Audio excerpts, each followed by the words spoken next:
Kanchipuram వకుడా silks నాణ్యత మా ప్రాధాన్యత. మదీనాగూడ, మియాపూర్, హైదరాబాద్ లో త్వరలో శుభారంభం.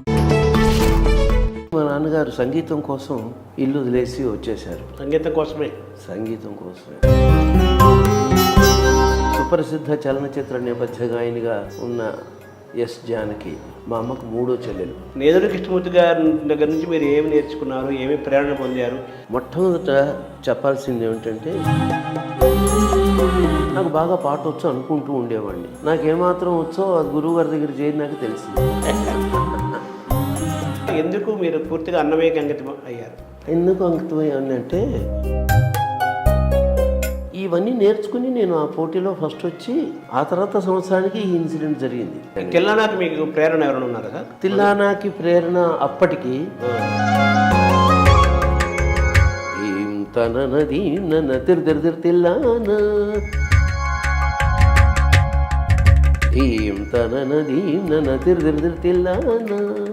మీరు స్వరపరిచిన నారాయణ తీర్థ కీర్తనలు ఏంటి సార్? అంటే ఆ బాణి వేరు కదా. రమతే యమునా పులినవని.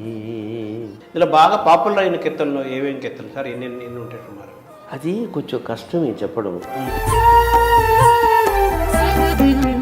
పాడినంత మాత్రాన పాపులర్ కాదు, అదే పాడకుండా వింటూ ఉండేవి కూడా పాపులరేగా. కడలుడిపి నీరాడగా తలచు వారలకు శోధించిరిదియే సురలును మునులును ఆదికి అనాది హరినామం శోధించిరిదియే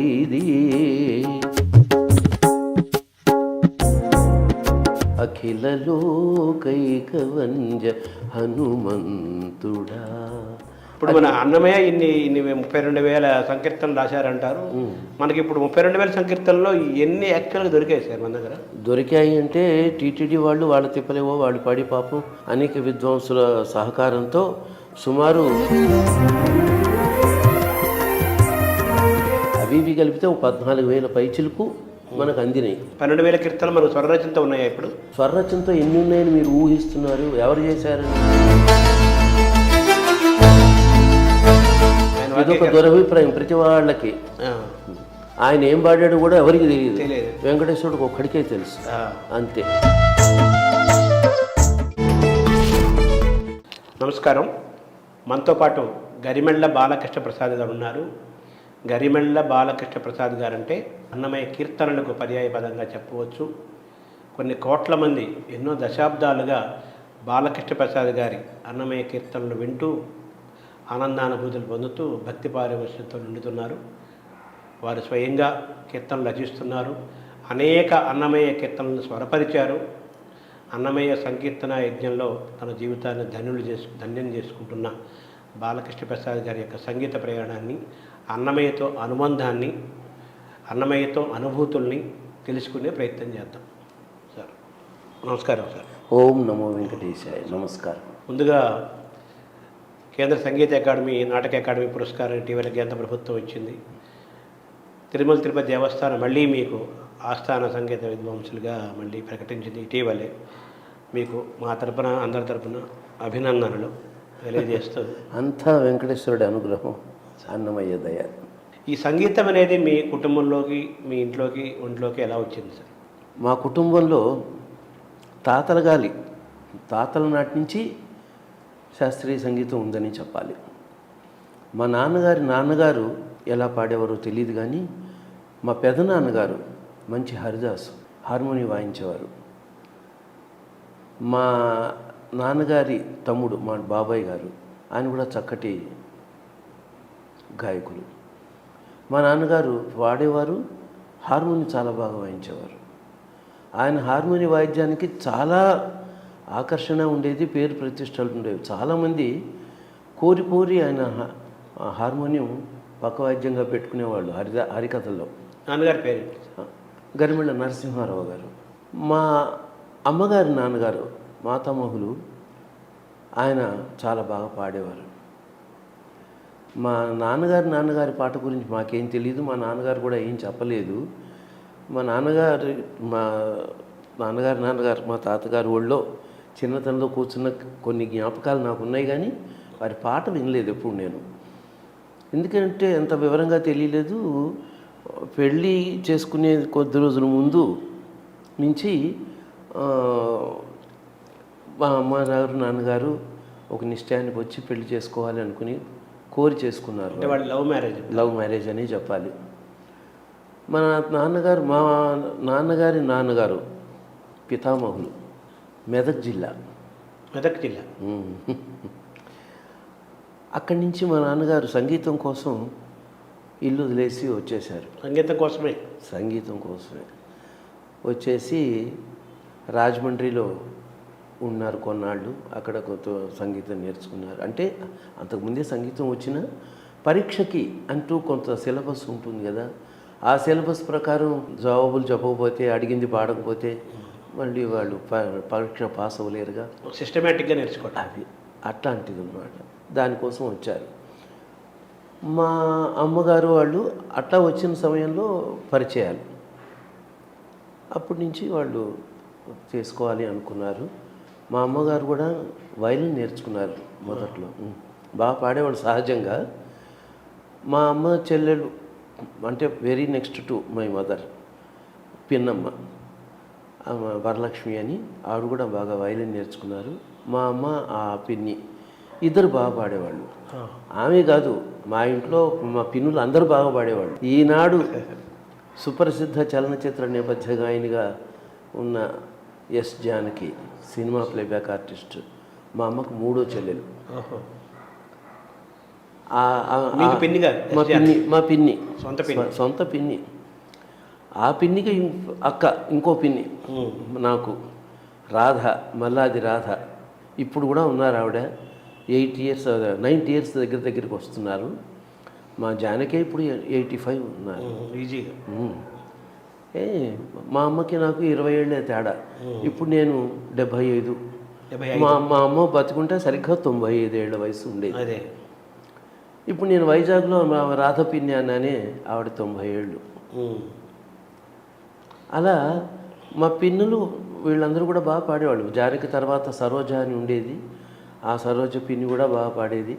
అందరిలోకి చివరి ఆవిడ శారద. మేము చిట్టి చిట్టి అంటూ ఉంటాం ఇంట్లో. మెడ్రాస్లో ఆవిడ ఉన్నారు, నాకన్నా 3.5 ఏళ్ళు పెద్దది ఆవిడ.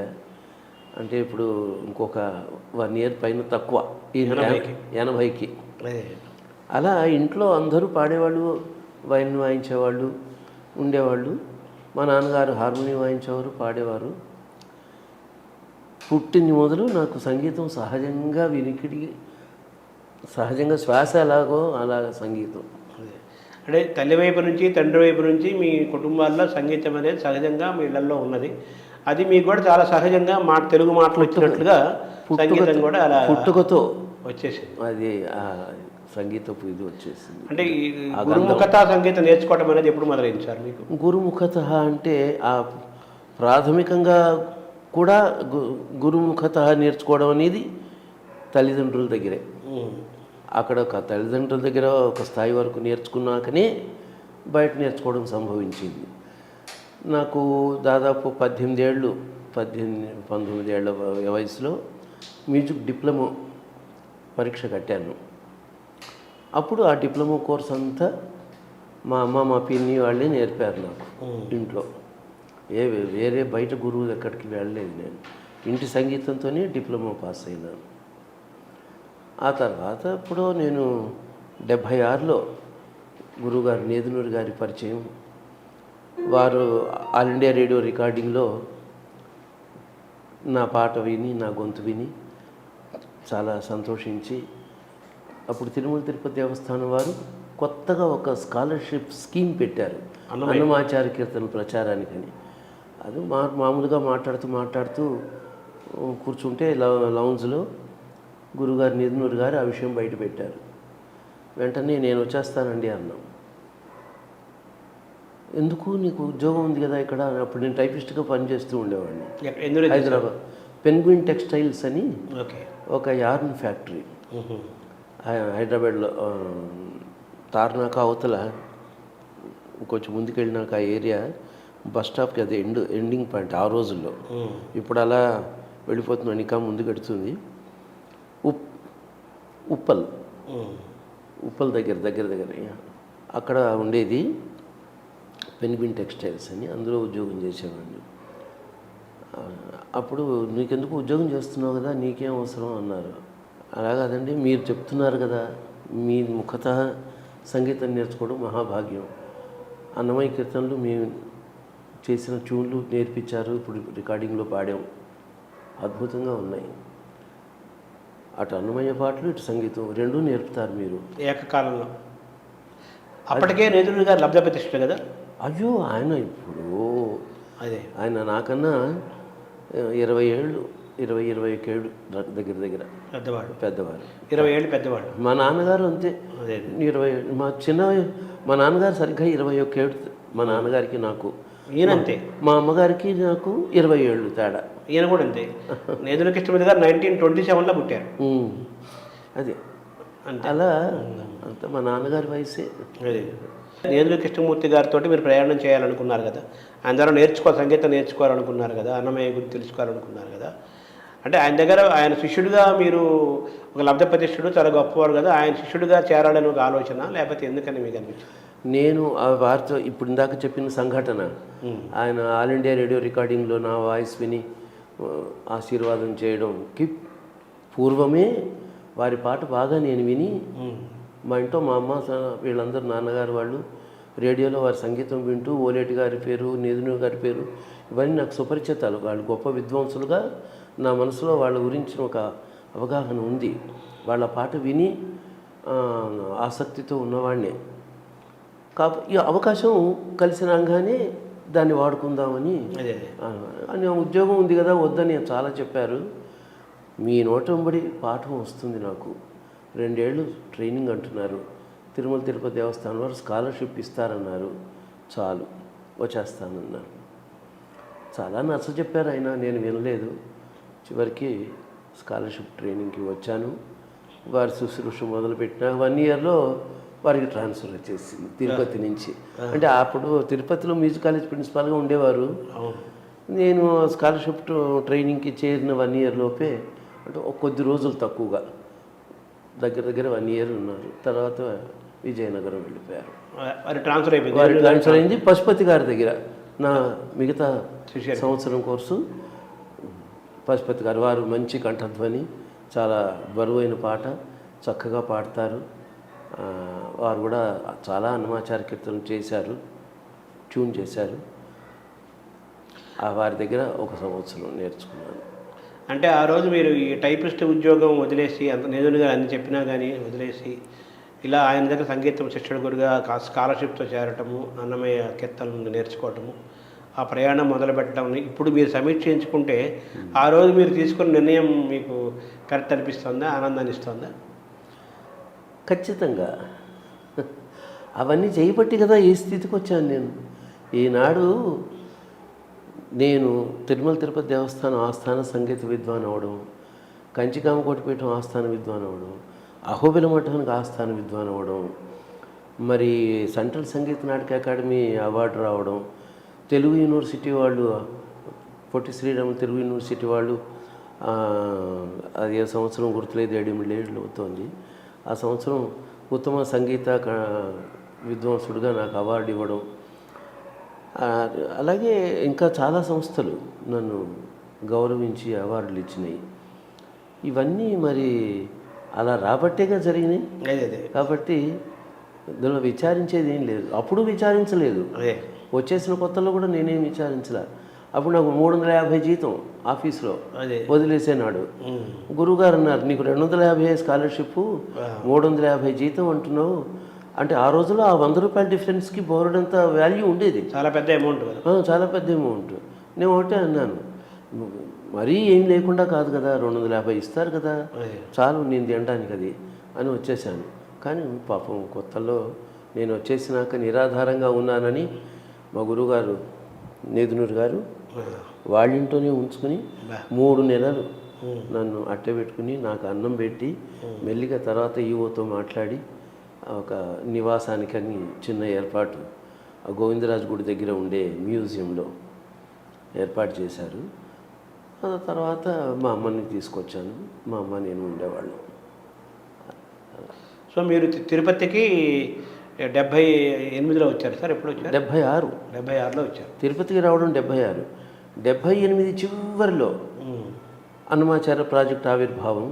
అప్పటికి ఇంకా నామకరణం కూడా జరగల. అదే నేను చేరినాక అన్నమాచార్య ప్రాజెక్ట్ అనే నామకరణం పేరు జరిగింది. పెట్టారు దానికి. అప్పుడు చెలికాని అన్నారావు గారి సమయం అది. అప్పుడు అది రాజగోపాల్ రాజు గారు ఇవో. ఓహో. అప్పుడు చైర్మన్ ఎవరు నాకు జ్ఞాపకం లేదు, తెలీదు. నాకంటే ఈ పదవులు వాటి డిగ్రీలు వాటి అవగాహన చాలా తక్కువ. పెద్దగా మెమరీలో ఉండేవి కూడా కావు అవి. మీరు ఆ కీర్తన రాగాలు నోటేషన్స్ రాజగోపాల్ రాజు గారు మటుకు అప్పుడు ఈవోగా ఉన్న వ్యక్తి కాబట్టి నన్ను నా స్కాలర్షిప్ ట్రైనింగ్ అయిపోయేటప్పటికి పివిఆర్కే ప్రసాద్ గారు వచ్చారు. పివిఆర్కే గారు ఆ 2 ఏళ్లలో వచ్చిన మార్పులో స్కాలర్షిప్కి చేరినప్పుడు రాజగోపాల్ రాజు గారు, అది అయిపోయే టైంకి పివిఆర్కే ప్రసాద్ గారు. నేదులూరు కృష్ణమూర్తి గారి దగ్గర నుంచి మీరు ఆయనతో ఎన్నో ఏళ్ళు, అప్పుడు శిక్షణే కాకుండా తర్వాత అనేక సంవత్సరాలు మీరు ఆయనతో ప్రయాణం చేశారు. నేదులూరు కృష్ణమూర్తి గారి దగ్గర నుంచి మీరు ఏమి నేర్చుకున్నారు, ఏమి ప్రేరణ పొందారు, ఎటువంటి ఇన్స్పిరేషన్ ఆయన దగ్గర నుంచి మీరు పొందారు, ఎటువంటి జ్ఞానాన్ని మీరు పొందారు? మొట్టమొదట చెప్పాల్సింది ఏమిటంటే నేదునూరి గారి దగ్గర ఉన్న డిసిప్లిన్. సంగీతం విషయంలో వారంతా త్రికరణ శుద్ధిగా సంగీతాన్ని ఉపాసించిన వాళ్ళు. నిజంగా ఆ వారి దగ్గర నేను మెలగడం అనేది మొదలవ్వకపోతే తత్పూర్వం ఉన్న మనిషిలో సంగీతం మీద ప్రీతి ఉండేది, కానీ ఈ కమిట్మెంటు, తర్వాత దీన్ని ఉపాసనగా తీసుకోవడం, ఇలాంటి విషయాల్లో నాకు అంత అవగాహన అది లేని చిన్నతనం. వయసు ఉంది, 27 ఏళ్ళు వయసు ఉన్నవాడిని అప్పటికి. 76 సంవత్సరానికి నాకు 27 ఏళ్ళు నుండి 28. నేను 1948 నవంబర్లో పుట్టాను. 27 చివరి దశలో 28 ఏళ్ళు ఎంటర్ అయ్యో ఉన్నాను. మొత్తం మీద నేదులూరి కృష్ణమూర్తి గారి సంగీతం, గురువు గారి సంగీతం నేర్చుకోవడం, వారిని గమనించడంతో నాలో త్రికరణ శుద్ధిగా సంగీతాన్ని ఉపాసనలాగా తీసుకోవడం అనేది జరిగింది. తత్పూర్వం ఊరికే పాడుకుంటూ ఉండేవాడిని, అందరూ మెచ్చుకుంటూ ఉండేవాళ్ళు, పాడమనేవాళ్ళు, పాడుతూ ఉండేవాడిని. నాకు బాగా పాట వచ్చు అనుకుంటూ ఉండేవాడిని. నాకేమాత్రం వచ్చో అది గురువుగారి దగ్గర చేరినాక తెలిసింది. అంతే కదా. వారి దగ్గర చేరినాక ఓహో నేను ఇక్కడ ఉన్నాను అనమాట అని, నేను ఎక్కడున్నానో మీ స్థాయి తెలిసింది, నా స్థాయి తెలిసి.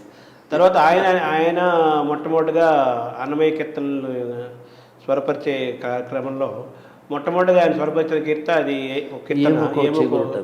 ఉంటారు. ఆ సందర్భంలో మీరు ఇక్కడ ఉన్నారు సార్? ఆ సమయంలో లేను.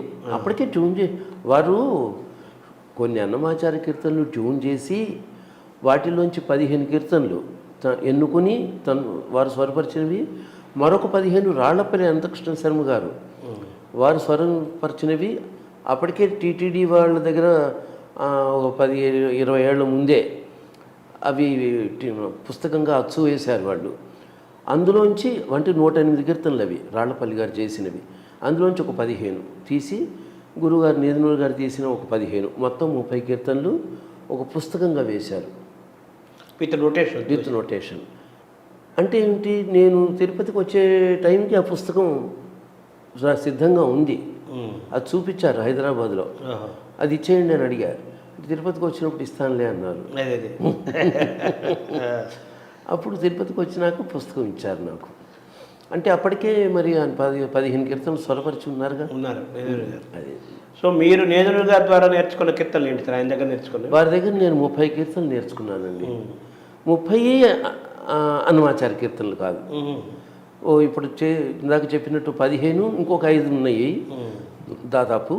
ఆ 15 కీర్తనలు, 20 కీర్తనలు. తర్వాత నేను ఇక్కడికి వచ్చినాక కొన్ని స్వరపరిచారు, అవి కొన్ని కలిసినాయి. అవి కలిపి దాదాపు 30 అన్నమాచార్య కీర్తనలు. అవి కాక కొన్ని త్యాగరాజ స్వామి కీర్తనలు నేర్చుకున్నాను గురువుగారు నేదునూరి గారి దగ్గర. అవి అన్నీ కలిపి కొత్త సంగీతపు సరి అయిన అవగాహన.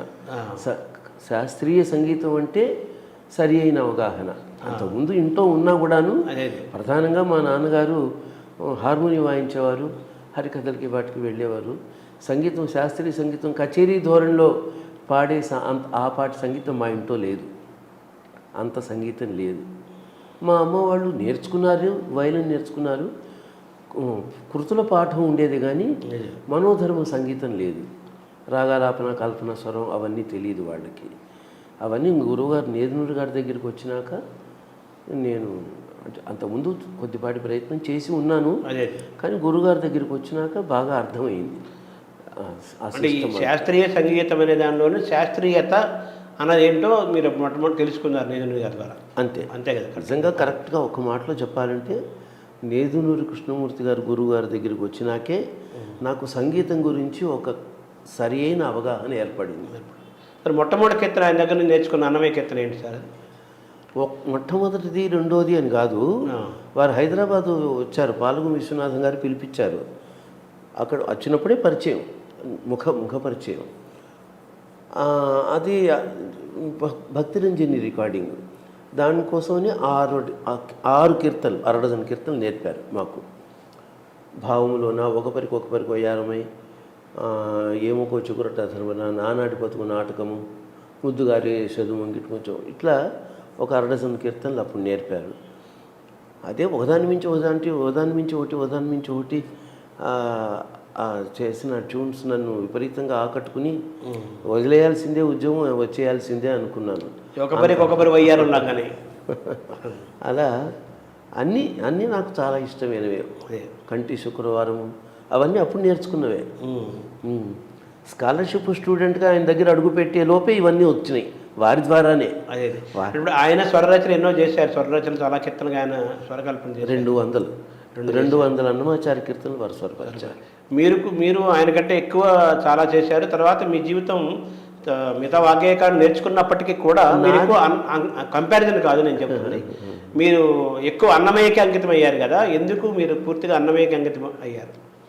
ఎందుకు అంకితమయ్యానంటే, ఒకటి అన్నమాచార్యులు అంటే నిజానికి గురువుగారు నేదునూరి గారిది భక్తిరంజని పాడకముందే, 1 సంవత్సరం ముందే తిరుమల తిరుపతి దేవస్థానం వారు నిర్వహించిన ఆల్ ఇండియా రేడియో అన్నమాచార్య కీర్తనల పోటీలో నేను పాల్గొని నేను ఫస్ట్ వచ్చాను. విజయవాడలో జరిగినాయి పోటీలు. అప్పుడు ఆ సందర్భంగా నేను ఒక 3-4 కీర్తనలు అన్నమయ్యవి నేర్చుకున్నాను. హైదరాబాద్లో మాలతి పద్మనాభరావు గారిని ఒక విద్వాంసురాలు ఆవిడ ఉండేవారు. నేనంటే చాలా అభిమానం. ఆవిడ మాకు బాగా సన్నిహితురాలు. తర్వాత కొన్ని పాటలు నేనే స్వరపరుచుకున్నాను అన్నమయ్యవి, ఒక 3. అప్పటికే మీరు సొంతంగా స్వరపరుచుకున్నారు? అదే మరి చేసుకుని నేను 3 స్వరపరుచుకుని ఆవిడ దగ్గర 3 నేర్చుకుని, అట్లాగే మరో కీర్తన కూడా బాలభారతి అని బాలమురళీకృష్ణకి బంధువులు వాళ్ళు, మరదలు వరుస అవుతారు. ఆవిడ కూడా నన్ను బాగా అభిమానించేవాళ్ళు. మా ఇంటికి దగ్గరలో ఉండేవాళ్ళు హైదరాబాద్లో. ఇవన్నీ నేర్చుకుని నేను ఆ పోటీలో ఫస్ట్ వచ్చి, ఆ తర్వాత సంవత్సరానికి ఈ ఇన్సిడెంట్ జరిగింది. గురువుగారితో పరిచయం, ఇక్కడ స్కాలర్షిప్ ఇస్తున్నారు, మంచి కంఠం ఉండి జ్ఞానం ఉన్న వాళ్ళకి నేర్పాలని అని డీటెయిల్స్ అన్నీ తెలుసుకోవడం, నేను వచ్చేస్తాను. ఇవన్నీ తర్వాత. అంతకుముందే నాకు అన్నమాచార్య సంకీర్తనల పాఠంలో ఫస్ట్ ప్రైజ్ వచ్చేసింది. అన్నమయ్యకి పాటలు ట్యూన్ చేయడం కూడా మొదలైంది. అదే మీరు సొంతంగా కూడా చేశారు అప్పటికే. అయితే అది ఏం చేశాను ఏమో, దాని ప్రభావం అంతగా నా మీద పడలా. అన్నమయ్య ప్రభావం పడలా అప్పటికే. అది మీకు అప్పటికే సాహసం అనిపించలేదా సొంతంగా స్వరరచన చేయటం? లేదు, అనిపించలేదు. నేను సంకీర్తనలు అంటే పాటలు స్వరపరచడం అనే ప్రక్రియ నా 15-16 ఏటో జరిగింది. అప్పటికి నేను చాలా పాటలు స్వరపరిచున్నాను. మా అమ్మగారి కోరిక పైన కొన్ని లలిత సంగీతం పాటలు అవి పత్రికల్లో వస్తూ ఉంటాయి కదా, వారపత్రికల్లో, వాటిలో అవి దాంట్లో తనకు నచ్చినవి ఏవో నాకు ఇచ్చి ట్యూన్ చేయమంటూ ఉండేది. అలా ఒకసారి ఒక పాట నాకు ఇచ్చి, చాలా బాగుందిరా, ట్యూన్ ఉంటే బాగుంటుంది పాడుకోవడానికి అనేది. అదేదో పెద్ద పని అన్నట్టుగా క్యాజువల్గా ట్యూన్ చేశాను. చాలా బాగుంది అనుకుంది. సరే పాడుకో అయితే అన్నాను. అది వాళ్ళు బాగుంది అనడంతో నేను ట్యూన్ చేస్తానన్నమాట. బాగా అనిపించింది నాకు, ఆత్మవిశ్వాసం పెరిగింది, వచ్చింది. అలా ఆ ఉత్సాహం తర్వాత కొద్ది రోజుల్లోనే జయదేవ్ అష్టపదులు కొన్ని స్వరపరిచాను ఆ రోజు. అప్పుడే చిన్నవాడిగా, చాలా చిన్నవాడిగా ఉన్నది. జయదేవ అష్టపదులు స్వరపరిచాను. ఒకటి రెండు నారాయణ తీర్థ తరంగాలు. తర్వాత మడిపడిగ బలరామాచార్యులని హైదరాబాద్లో ఒక ఆయన ఉండేవారు, పాటలు రాస్తూ ఉండేవారు, లలిత సంగీత గేయాలు అవి మా ఇంటికి ఇంకొక జనార్దన్ అని ఇంకొక అతను లైట్ మ్యూజిక్ పాడే అతను అవి తీసుకొచ్చి పాడుతూ ఉండేవారు. తర్వాత షేక్ మెహబూబ్ అనే ఒక ముస్లిం అతను తెలుగు టీచర్, ఆయన ఒక స్కూల్లో. నాకు 7 ఏళ్ల వయసు అప్పటి నుంచి మా ఇంటికి వస్తూ పోతూ క్లోజ్గా ఉండేవారు ఆయన. మా ఇంట్లో ఆయన దగ్గర మా పిన్నమ్మలు మా అమ్మ వాళ్ళు లలిత సంగీతం పాటలు నేర్చుకున్నారు కొన్ని, అవన్నీ విన్నవాడిని. అందువల్ల ముందు నాకు లలిత సంగీతం ఎక్కువ వచ్చు ఫస్ట్. అలా విని విని విని ఉన్న పాట జ్ఞానం వినికిడి సహజంగా నాలో ఉన్న కంపోజింగ్ అనే ఆర్ట్కి కొంత ప్రోత్సాహం ఇచ్చింది. నాకు తెలియకుండానే నా 15-16 ఏళ్ళ వయసులో తెలియకుండా ఈ పాటలు స్వరపరచడం అనే ప్రక్రియ జరిగిపోయింది. అది ఒక పెద్ద పని అనిపించాలా నాకు. ట్యూన్ చేసేస్తుండే పాడేస్తుండే. అలా చూసుకున్నారు. మా వాళ్ళందరూ బాగుందన్నారు, ఒక రాగం అనుకున్నారు, వాళ్ళందరూ బాగుంది అంటే బాగుంది అనుకున్నాను. అంటే రాగం అనుకున్నారా మామూలుగానే? రాగం అనుకోవడం అనేది అసలు నాకు తెలీదు. ఒక రాగం అనుకుని ఆ రాగంలో చెయ్యాలి అనుకోవడం అనేది చాలా తర్వాత వచ్చిన ఇది. మొట్టమొదట్లో ఏదో ఒక రాగంలో, నిర్దిష్టమైన ఒక రాగంలో వచ్చేది ఆ పాటకి రూపం. అదే పాడిన తర్వాత అది వచ్చేది. పాడినాక ఇది ఏ రాగం అనుకోవడం అంతవరకే తప్ప అలా నా రాగంలో చెయ్యాలి అనుకోవడం ఏం లేదు. ఆ సాహిత్యం చూసుకొని పాడేవాళ్ళు. ఆ పాడినప్పుడు ఒక రాగం వచ్చేది. ఆ రాగం పర్ఫెక్ట్గా శాస్త్రీయంగా ఉండేది, ఫిట్ అయిపోయి ఉండేది ఆ రాగానికి, ఆ లక్షణాలు ఉంటుంది. ఎందుకంటే సిస్టమేటిక్ సంగీతం వింటూ ఉన్నాను కదా చిన్నప్పటి నుంచి ఇంట్లో. సో బుర్ర అలాగే పనిచేస్తుంది. అంటే ఒక నిబద్ధమైన రాగంలోనే మనసు భావించేది, ప్రయాణం చేసేది. కాబట్టి రాగం పేరేమిటి అనే క్వశ్చన్ నెక్స్ట్ వచ్చినా ట్యూన్ చేసేటప్పుడు ఒక రాగానికి స్టిక్ ఆన్ అయ్యే వెళ్ళేది మనస్సు. అలాగే అంటే మీరు ఏదో సాహిత్యం చూసేవాళ్ళు, ఎత్తుకుండేవాళ్ళు, చిన్న ప్రయాణం ఎత్తుగడతో మొదలవుతుంది కదా. ఆ ఎత్తుగడలు మొదలైన కొన్ని క్షణాల్లోనే మీకు ఏ రాగంలో నడుస్తుందో మీకు తెలిసిపోయింది. అప్పుడు ఆ రాగాన్ని స్టిక్ అని అలా ప్రయాణం. అంతే బాగా చెప్పారు. అదే కరెక్ట్. అది. సో అలాగా మీరు స్వరరచన అనేది మీ చిన్ననాటి 15-16 ఏళ్ల వయసులోనే చాలా సహజంగా జరిగింది. నా సొంత రచన ట్యూన్లు చేయడం అనేది 15-16 ఏళ్ల ప్రాంతంలో మొదలైంది. నేను కచేరీలు ఇవ్వడం అనేది కూడా 15-16 ఏళ్ల వయసు ప్రాంతంలోనే ప్రారంభమైంది.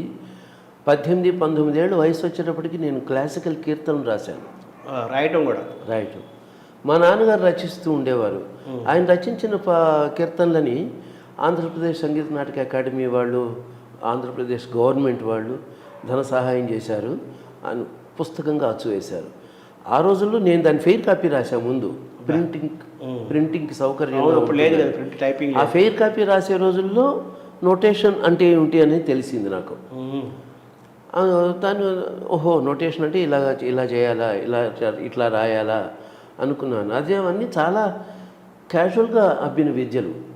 నేను కష్టపడలా వాటి కోసం. అంటే మీరు ఆ 15-16 ఏళ్ల వయసు సమయానికి మీకు ఈ రాగాలనేవి అవన్నీ వినికిడి ద్వారా తెలుసుకున్నవేనా?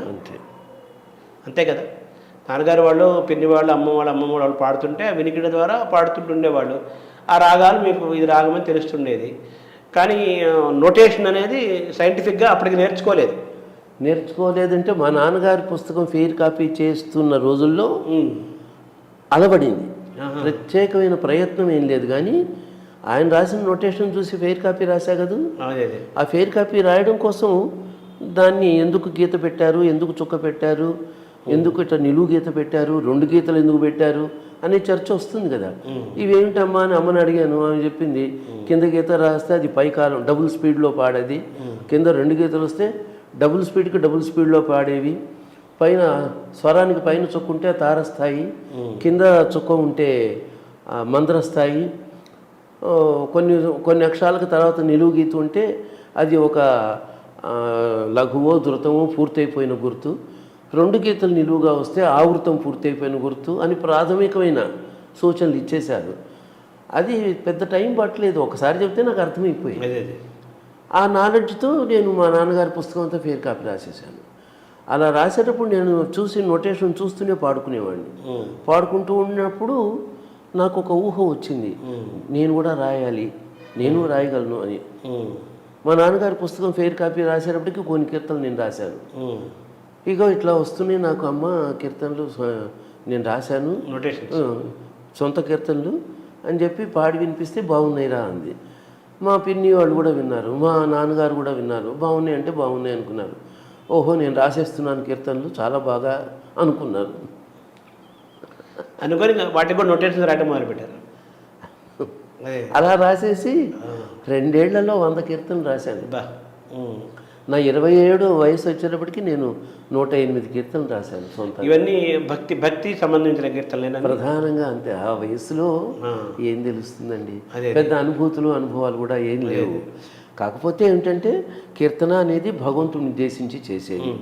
భగవంతుడి విషయంలో మనకు కొన్ని కథలు, నేను మృదంగా వాయించేవాడిని. మా నాన్నగారు నాకు మృదంగం నేర్పారు. నేను 11 ఏడు వచ్చేటప్పటికీ మృదంగం బాగా వాయించేవాడిని. అందువల్ల మా నాన్నగారు హార్మోనియం వాయించేవారు కదా, తను నన్ను మృదంగం ఆర్టిస్ట్గా తీసుకెళ్తూ ఉండేవారు కూడా హరికథలకి.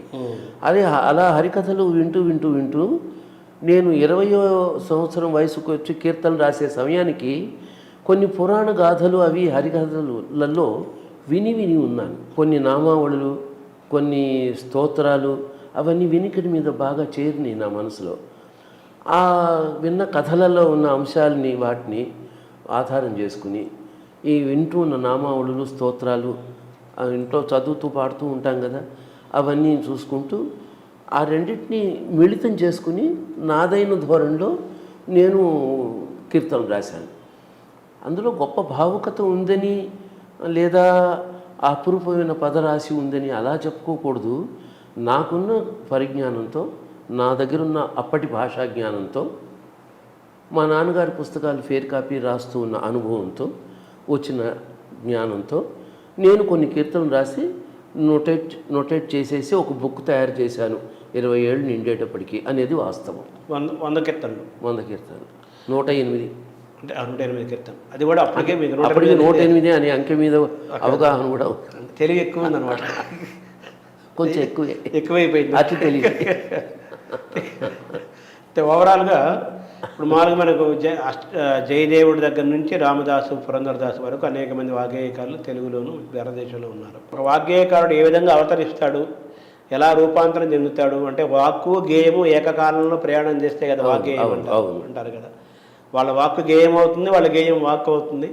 ఆ వాక్కు గేయము ఏకకాలంలో ప్రయాణం చేసిన వాగ్గేయ ప్రయాణాన్ని మీరు తెలుసుకున్నారు. ఆ జర్నీని దాదాపు 18 ఏళ్ల వయస్సు ప్రాంతంలో ఈ అవగాహన ఏర్పడింది. కృతి రచన అనేది ప్రారంభమైంది. 20 ఏళ్ళు వచ్చేటప్పటికి 108 రాశాను. మరొక 2 ఏళ్లలోపే మరొక 108 కూడా రాశాను. అది గొప్ప విషయం. అంటే నాకు 25 ఏళ్ళు కూడా రాకుండానే 200 కీర్తన. అందులో ఏముంది, ఎంత గొప్ప నన్ను అడగద్దు. అది వేరే. ముందు రాయటం అనేది, సంగీతం రాయడం అనే ఆలోచన రావడం, అదే ఆ రచనా ప్రక్రియ చేపట్టడం, ఓపికగా వాటన్నిటినీ ఒక అందమైన పద్ధతిలో పొందికగా చాలా మటుకు పోయినాయి నిజానికి ఇప్పుడు. కానీ 50-60 దాకా మిగిలినాయి ఉన్నాయి వాటిల్లో. అప్పుడు రచనలు 50-60 దాకా ఇప్పటికీ నేను కాపాడుకోగలిగా. మీరు సొంతంగా రాసిన ఇప్పటివరకు ఎన్ని రాసి ఉంటారు సార్? నేను సొంతంగా రాసిన కీర్తనలన్నీ 400 దాకా ఉంటాయండి. స్వరపరిచారు అన్నింటి? కొన్ని రికార్డు కూడా అయినాయి. సంగీత కంపెనీను ఉండేది ఒక 25 ఏళ్ల క్రితం వరకు, 20 ఏళ్ల క్రితం వరకు బాగా ప్రసిద్ధంగా ఉండేది. ఇప్పుడు కూడా ఉంది. అయితే వాళ్ళు కన్నడం మీద కాన్సన్ట్రేట్ చేస్తున్నారు. ఒకప్పుడు తెలుగు చాలా భక్తి పాటలు, జానపద గేయాలు, క్లాసికల్ రికార్డ్స్ అవి చేశారు వాళ్ళు. వాళ్ళకి నేను 2 క్లాసికల్ ఆల్బమ్స్ చేశాను. ఎప్పుడు 30 ఏళ్ల క్రితం. అదే వాటిలో మా నాన్నగారు రచించిన కీర్తనలు 2, నేను రచించిన కీర్తనలు, ఒక కీర్తన, ఒక తిల్లానా. తిల్లానా కూడా చేశారు. శ్రీ కనక దుర్గమ్మ అని ఒక కీర్తన, ఒక మోహన్ రాగం తిల్లానా, ఆ 2 కూడా అందులో పాడాను. తిల్లానాకి మీకు ప్రేరణ ఎవరైనా ఉన్నారా సార్? తిల్లానాకి ప్రేరణ అప్పటికి బాలమురళీకృష్ణ తిల్లానాలు విన్నాను, అవి బాగా నన్ను ఆకర్షించినాయి. తర్వాత డిప్లొమా కోర్సులో కూడా సిలబస్లో ఉండేవి. తధీం ధీం తత నన్ను ధీం అని ఆ ఫరజ్ రాగంలో కిరణ్ తిల్లానా, అది కూడా నాకు బాగా నచ్చేది. బాలమురళి గారి తిల్లానాలు కూడా విన్నాను. ఆ విన్న ఆ ఊపు అవి మనసులో పనిచేసినాయి. నాదైన ధోరణిలో ఎక్కువ రాయలా. ఇప్పటికీ నేను రాసిన తిల్లానాలు 4 ఉంటాయి అంతే. కాకపోతే అప్పుడు రికార్డ్ చేశాను. ఈ మొట్టమొదటి మోహనాలు చేశారు, మొట్టమొదటి వచ్చింది, చేశారని కూడా వచ్చింది అన్నారు. ధీం తనన ధీం నన తిర్ తిల్లాన తిల్లాన తిల్లాన ధీం తనన ధీం నన తిర్ తిల్లాన అని వస్తుంది మోహన్ రాగం తిల్లాన. అదే మీరు చిన్నప్పుడే కొన్ని స్వరపరిచారు అన్నారు కదా కొన్ని కీర్తనలు, వాటిల్లో నారాయణ తీర్థ కీర్తనలు కూడా 2 స్వరపరిచారు అన్నారు కదా మీరు స్వరపరిచిన నారాయణ తీర్థ కీర్తనలు ఏంటి సార్? అంటే ఆ బాణి వేరు కదా, ఇప్పుడు జ్ఞాపకం లేవు. చేశాను. జయదేవ అష్టపదులు కూడా ట్యూన్ అదే చెప్పారు మీరు. అదే వాటిని రెగ్యులర్గా తర్వాత పాడే అవసరం అవకాశం రాలేదు, అందువల్ల మెమరీలోంచి పోయినాయి. నేను ఎందుకు నారాయణ తీర్థులు ప్రత్యేకంగా అంటున్నానంటే మన వాగ్గేయకారులంతా ఒక విధానం కదా. రమతే యమునా పులినవని ననన మురారి రధునా రమతే యమునా పులినవని అని ఇది అష్టపది. మోహన్ అప్పుడు అవును, అప్పుడు చేసింది. అప్పుడు దాదాపు 60 ఏళ్ళు అవుతోంది కదా, 55 ఏళ్ళ క్రితం. తర్వాత అవి పాడే అవసరం రాలేదు నాకు మళ్ళీ. ప్రిజర్వ్ చేశాను కొన్నాళ్ళు. ఈ మధ్య 10 ఏళ్ళుగా విపరీతమైన అన్నమాచార్య కీర్తనలు పుంఖాలుగా చేసేయడం, అవన్నీ పుట్టలుగా పెరిగిపోయినాయి పుస్తకాలు. అవి వాటిల్లో కొన్ని కాపాడగలిగాను, కొన్ని ఎక్కడ పెట్టాను మర్చిపోయాను. అలా అలా ఉంటాయి. రకరకాల కారణాల వల్ల కొన్ని పోయినాయి, కొన్ని పాతవి అయిపోయినాయి అని పారేయడంలో వాటితో పాటు పోయినాయో ఏమో తెలీదు. వెతుకుతూ ఉంటే కనిపించట్లేదు, లేవని అనుకుంటున్నాను. నాకు ఇప్పుడు చేత కాదు, నడుము నొప్పి ఆల్రెడీ, నాకు కూర్చోలేను, లేవలేను. మనకి అంత శ్రమ తీసుకుని వెతుక్కుని ఎవరికన్నా ఎవరి చేతనన్నా చేయిద్దామంటే కూడా పిల్లలు ఉండేటప్పుడు కొంతవరకు చేశాను. వాళ్ళు కూడా ఇప్పుడు 10-12 ఏళ్ళుగా దూరంగా ఉంటున్నారు. ఇప్పుడేమో పూర్తిగా 5-6 ఏళ్ళుగా అమెరికాలో ఉన్నారు. మా వాడికేమో పాపం ఇంటి పనులతోనే సరిపోతుంది. తర్వాత తను తమిళియన్ బేసిక్గా. ఈ తెలుగు అక్షరాలు అవి ఇవి చూడడం చదవడం కొంచెం వచ్చు, కానీ స్ట్రెయిన్ అవుతుంది. అలా మొత్తం మీద కొన్ని అనేక కారణాల వల్ల మిస్ అయిపోయినాయి, కొన్ని మిగిలినాయి, కొన్ని రీరైట్ చేసి ఫ్రెష్గా ఫెయిర్ రాసి కాపాడుకున్నాను. కొన్ని దక్కినాయి. ముఖ్యంగా నా నోటేషన్ ఎక్కువ రాసేవాడిని కాదు, మెమరీలో ఉండేవి. ఇప్పుడు నాకు మెమరీ ప్రాబ్లం వచ్చిపోయినాయి. కానీ ఆ రోజుల్లో బాగా. నేను నారాయణ తీర్థుల గురించి ఎందుకు ప్రత్యేకంగా అన్నానంటే, మామూలుగా మనకు వాగ్గేయకాలు చాలామంది ఉన్నారు, వాళ్ళు ఒక శాస్త్రీయమైన బాణిలో ఒక పద్ధతిలో చేసుకుని వెళ్ళిపోయి ఎక్కువ చేయలేదు. ఇంత వచ్చేసరికి ఏమి గతులు దరువులు అవన్నీ ఉంటాయి కదా. ఉన్నమాట ఒకటి చెప్పాలి, తరంగాలు అష్టపదులు అనగానే నేనేం పుంఖాలుగా ఏం చేయలే. ఓ 3-4 ఉంటాయి, ఓ 3-4 జయదేవ్ అష్టపదులు, 3-4 తరంగాలు. అన్నమయ్య రోజు వస్తే అలా మీకు అన్నమయ్య ప్రేమతో ప్రారంభం, అన్నమయ్య జీవితంలో ముందే ప్రారంభం. 75లో అన్నమయ్య అన్న పరిచయం, ఆ పేరు పరిచయం ఏర్పడింది. ఆ సంకీర్తనలు పాడి ఫస్ట్ ప్రైజ్ తెచ్చుకున్నాను. ఇదే తిరుమల తిరుపతి దేవస్థానం వాళ్ళు ఇచ్చారు. 76లో నేను స్కాలర్షిప్ ట్రైనింగ్కి వచ్చాను. 78లో ట్రైనింగ్ పూర్తయింది. తర్వాత అన్నమాచార్య ప్రాజెక్ట్ పెట్టారు. అన్నమాచార్య ప్రాజెక్ట్ అనే నామకరణం కూడా 79 ప్రారంభ దశలో ఆ పేరు స్థిరపరిచారు. పేరు పెట్టకముందే నేను ఆ సంస్థలో చేరిపోయా. ముందు టీటీడీలో ఉద్యోగం ఇచ్చేశారు. టీటీడీలో ఉద్యోగం ఇచ్చినాక 10 రోజుల తర్వాత అన్నమాచార్య ప్రాజెక్ట్ అనేది. అప్పుడు ఆ రోజుల్లో ప్రాజెక్ట్ అంటే ఏదో నాగార్జున సాగర్ ప్రాజెక్ట్ అని అన్నట్టుగా ఉంది. అన్నమాచార్య ప్రాజెక్ట్ అంటే అని చర్చలు కూడా వచ్చినాయి. పివిఆర్కే ప్రసాద్ గారిని కొంతమంది గేలి చేశారు కూడా, ఏమిటండి ప్రాజెక్ట్ అని పేరు పెట్టారు,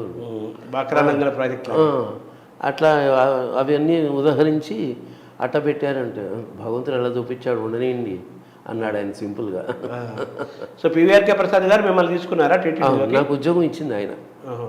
నన్ను స్కాలర్షిప్ ట్రైనింగ్లో ఎన్నుకున్నప్పుడు రాజగోపాలరాజు గారు, నాకు ఉద్యోగం ఇచ్చింది పివిఆర్కే ప్రసాద్. అంటే అన్నమయ్య ప్రాజెక్టులో తీసుకుంది కూడా ఆయనే ఆ టైంలో, ఆయన టైంలోనే, అంతే కదా. తర్వాత నేదులు గారి అది మనం ముందా మాట్లాడుకున్నాం కదా, తెలంగాణలో ఏమోకో చిగురుట ధరము ఇస్తూ నిండాను. దాని గురించి ఆయన చెప్తూ, ఇది మొట్టమొదటి నేను స్వరపరిచింది మా కామిశెట్టి శ్రీనివాస్ గారు సాహిత్యాన్ని ఇచ్చారు. అన్నమయ్య సాహిత్యం నాకు ఎందుకు అర్థమవ్వలేదు, పెద్దగా ఎక్కట్లేదు, చాలా రోజులు నాకు పెద్దగా దాని దగ్గర కాలేకపోయాను. సడన్గా ఓ రోజు ఎందుకో చూస్తే దీన్ని తెలియజేశాను, ఈ సాహిత్యం నాకు చాలా బాగా నచ్చింది. ఇదే ఏమోకో చిగురుట అధరమున ఎడనెడ కస్తూరి నిండెను భామిని విభునకు వ్రాసిన పత్రిక కాదు కదా అని, ఈ సాహిత్యం అంతా నాకు చాలా బాగా నచ్చింది అని అనుకుంటూ అలాగా నన్ను వెంటాడింది. తెలంగాణలో అది వచ్చింది. ఇదంతా నేను స్వరపరిచినట్టుగా నేను భావించటం లేదు, సాక్షాత్ వెంకటేశ్వర స్వామి ఈ కీర్తన స్వరపరిచాడు అని నేను ఇప్పటికీ ఎప్పటికీ నమ్ముతాను. నేదుడు గారు అన్నారు కదా, నేను కూడా నమ్ముతాను సార్. ఎందుకంటే ఆయన క్లాసికల్ కర్ణాటక సంగీతం పాడడంలో కొమ్ములు తిరిగిన కళాకారుడు, కొమ్ములు తిరిగిన అని చెప్పాలి. మ్యూజిక్ అకాడమీలో ఆయనకున్న గౌరవం ఇంత అంత కాదు అప్పటికే. అటువంటి క్లాసికల్ విద్వాంసుడు తెలంగు అనేది ఆ కర్ణాటక సంగీత విద్వాంసులు పాడడం చాలా తక్కువ. తెలంగు రాగాన్ని, అది హిందుస్థానీ రాగం బేసికల్గా. లైట్ మ్యూజిక్ వాళ్ళు ఎక్కువ పాడేవాళ్ళు. నేదునూరు గారికి లైట్ మ్యూజిక్కి దూరం ఎక్కువ, అందరికీ తెలిసిన విషయం. అటువంటి వ్యక్తి తెలంగు రాగంలో ఆ పాట ట్యూన్ చేయాలని నా సంకల్పం రావడం, అది వెంటనే చాలా బాగుందని అందరూ ఆమోదించడం, వెంటనే రేడియో స్టేషన్లో పాడడం, ఇంతలోనే స్కాలర్షిప్ ట్రైనింగ్ ఇచ్చి అన్నమాచార్య సంకీర్తనలు బాగా ప్రచారం చేయాలి అని టీటీడీ సంకల్పించడం, ఇవన్నీ వరుసను జరిగిపోయినాయి. అంటే ఆ పాట ఎంత బాగా వచ్చిందో, దాని ప్రభావం ఎంత ఉందో ఈ అన్నమయ్య పాటల స్వరపరిచే ప్రక్రియలో, అవన్నీ మనం అర్థం చేసుకోవాలి. కాబట్టి దైవ సంకల్పంతో పరమాత్ముడి ఇచ్ఛ ప్రకారం గురువుగారు స్వరపరిచారు అని అనుకోవడం 100కి 100 పాళ్ళు నిజం. అలాగే ఆయన స్వరపరిచిన వాటిలో నానాటి బతుకు దాని గురించి కూడా ఆవిడ ఎంఎస్ సుబ్బలక్ష్మి ఈ ఒక్కదానికే సంగీత కళానిధి బిరుదు ఇవ్వచ్చని ఆవిడ ఎంఎస్ సుబ్బలక్ష్మి అంటే వాళ్ళు అంటాము. ఆయన దగ్గర 5 ఎన్నో కీర్తనలు నేర్చుకోవడం కూడా జరిగింది, అన్నమయ్య జరిగింది కదా. ఆవిడ ఆస్థాన విద్వాంసరాలుగా నియామకమైన సందర్భంలో అవన్నీ తలుచుకున్నప్పుడు మీరు కూడా ఎన్నో స్వరరచనలు చేశారు కదా. నేదుడు గారి స్వరరచన పరంగా ఆయన దగ్గర నుంచి మీరు ఏమైనా నేర్చుకున్నారు? నేదుడు గారి దగ్గర నుంచి, నేదుడు గారు దగ్గర నేను చేరేటప్పటికే వారు 25-30 కీర్తనలకి స్వరపరచడం అన్నమయ్య పాటలుగా చెప్పాను కదా. ఫస్ట్ వారి దగ్గర ఆయన దగ్గర ఆయనతో పరిచయం అవ్వడానికి ముందే నాకు ఫస్ట్ ప్రైజ్ కూడా వచ్చింది. నేను 2-3 కీర్తనలు స్వరపరిచానని చెప్పాను. సో స్వరపరచడం అనే ప్రక్రియ ముందే మొదలైపోయింది. అయితే వాటిని నేను నోరు తెరిచి పాడిన వాడిని కాదు, కాంపిటీషన్లో పాడాను, ప్రైజ్ వచ్చింది అంతే. నేదుడు గారి దగ్గర చేరినాక అసలు అన్నమాచార్య సంకీర్తనల రచనలో ఉన్న వైవిధ్యం, భావాలలో ఉన్న వైవిధ్యం, వాటిని స్వరపరచడంలో గురువుగారు తీసుకుంటున్న శ్రద్ధ, వారు ఏ ధోరణిలో ఎలా వీటిని స్వరపరుస్తున్నారు అనేది కొంచెం స్టడీ చేశాను. నేను ట్యూన్ చేయలే. ఒక ఏడాదిన్నర వరకు నేను అన్నమయ్య పాటలు స్వరపరచడం అనే పని చేయలే. అబ్జర్వేషన్ ఉండేది. ఆయన చేసే విధానం, ఆయన పాడే విధానం, ఆ పలుకులు నేను పలకాలి అనే ఆసక్తి చూపించడం, వాటిని ఆస్వాదించడం, వాటితోనే సరిపోయింది. మరి అదంతా మనసులో అలా నిండి ఉంది ఆ సంగీతం. వారు అటు వైజాగ్ ట్రాన్స్ఫర్ అయిపోయి వైజాగ్ వెళ్ళిపోవడంతో, విజయనగరం వెళ్ళిపోవడంతో పశుపతి గారి దగ్గర నేను నేర్చుకునే రోజుల్లో నాకు రోజు 1 గంటే పాఠం ఉండేది. మిగతా సమయం ఖాళీ అయిపోవడంతో నాకు బాగా సమయం చిక్కింది నా గురించి నేను ఆలోచించడానికి. నేను అన్నమాచార్య కీర్తనలు స్వరపరిచి నాలో ఉన్న సంగీతం, కంపోజింగ్ అనే ఆ ఆర్ట్ మళ్ళీ బయటికి తీయడానికి వాటికి వచ్చినాక అప్పుడు మొదలు పెట్టాను నేను ట్యూన్ చేయడం అనేది. వేస్తే జయలక్ష్మి వరలక్ష్మి మోహనం, అది మోహన్లో ఇతరొకటే సర్వేశ్వరుడు, లలిత రాగంలో జయలక్ష్మి వరలక్ష్మి, అట్లాగే కడలుడిపి నీరాడగా తలసువారలకు అనే తర్వాత మంగాంబుధి హనుమంత, చాలా పేరు తెచ్చిపెట్టిన కీర్తనలు ఇవన్నీ. దాంట్లో ధర్మవతి రాగంలో మంగాంబుధి హనుమంత అని చేసి ఇలా నేను స్వరపరచడం మొదలుపెట్టి దాదాపు పశుపతి గారి దగ్గర 1 ఇయర్ స్కాలర్షిప్ ట్రైనింగ్ పూర్తయ్యే సమయానికి వారి దగ్గర ఒక 30 కీర్తనలు నేర్చుకోవడం అటు పక్కన పెడితే నేను 25-30 కీర్తనలు స్వరపరచడం అయిపోయింది ఒక సంవత్సరంలో.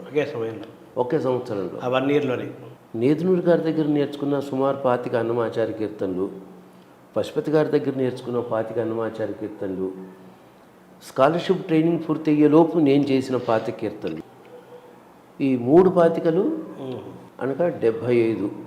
స్కాలర్షిప్ ట్రైనింగ్ పూర్తయ్యే సమయానికి నా దగ్గర ఉన్న అన్నమాచార్య సంకీర్తనల నిధి 75 సంకీర్తనలు. సో ఆ విధంగా మీ స్వరరచన ఈ నేదునూరి గారు కృష్ణమూర్తి గారి స్వరరచన పరిశీలించటము, ఒక 1 ఇయర్ పాటు పరిశీలించడమే పనిగా పెట్టుకొని బాగా పరిశీలించేవాడిని. దానివల్ల ఏంటంటే పరిణితి పెరిగింది, అంతే కదా సార్, శాస్త్రీయత పెరిగింది. అన్నమయ్య కీర్తనలు ఎన్ని కీర్తనలు మీరు స్వరపరిచారు సార్ ఇప్పటి వరకు? ఇప్పటి వరకు నేను స్వరపరిచినవి అనేది 1000 పైన.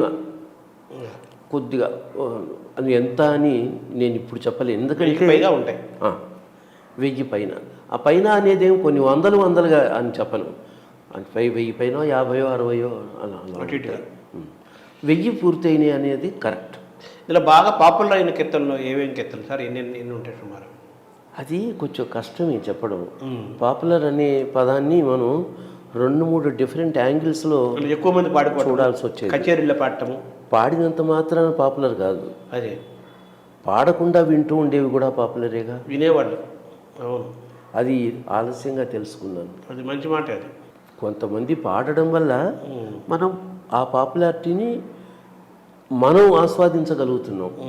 తర్వాత నాకు అనుభవంలో ఇటీవల బాగా తెలిసింది ఏంటంటే, గాయకులు కాని వాళ్ళు నా పాటల్ని పరమ భక్తితో పరమ శ్రద్ధతో నిరంతరం వింటూ ఏ పాటలనైతే ఆస్వాదిస్తూ వాళ్ళు మనసులో వాళ్ళే కూడా పాడుకుంటూ వినడం అనే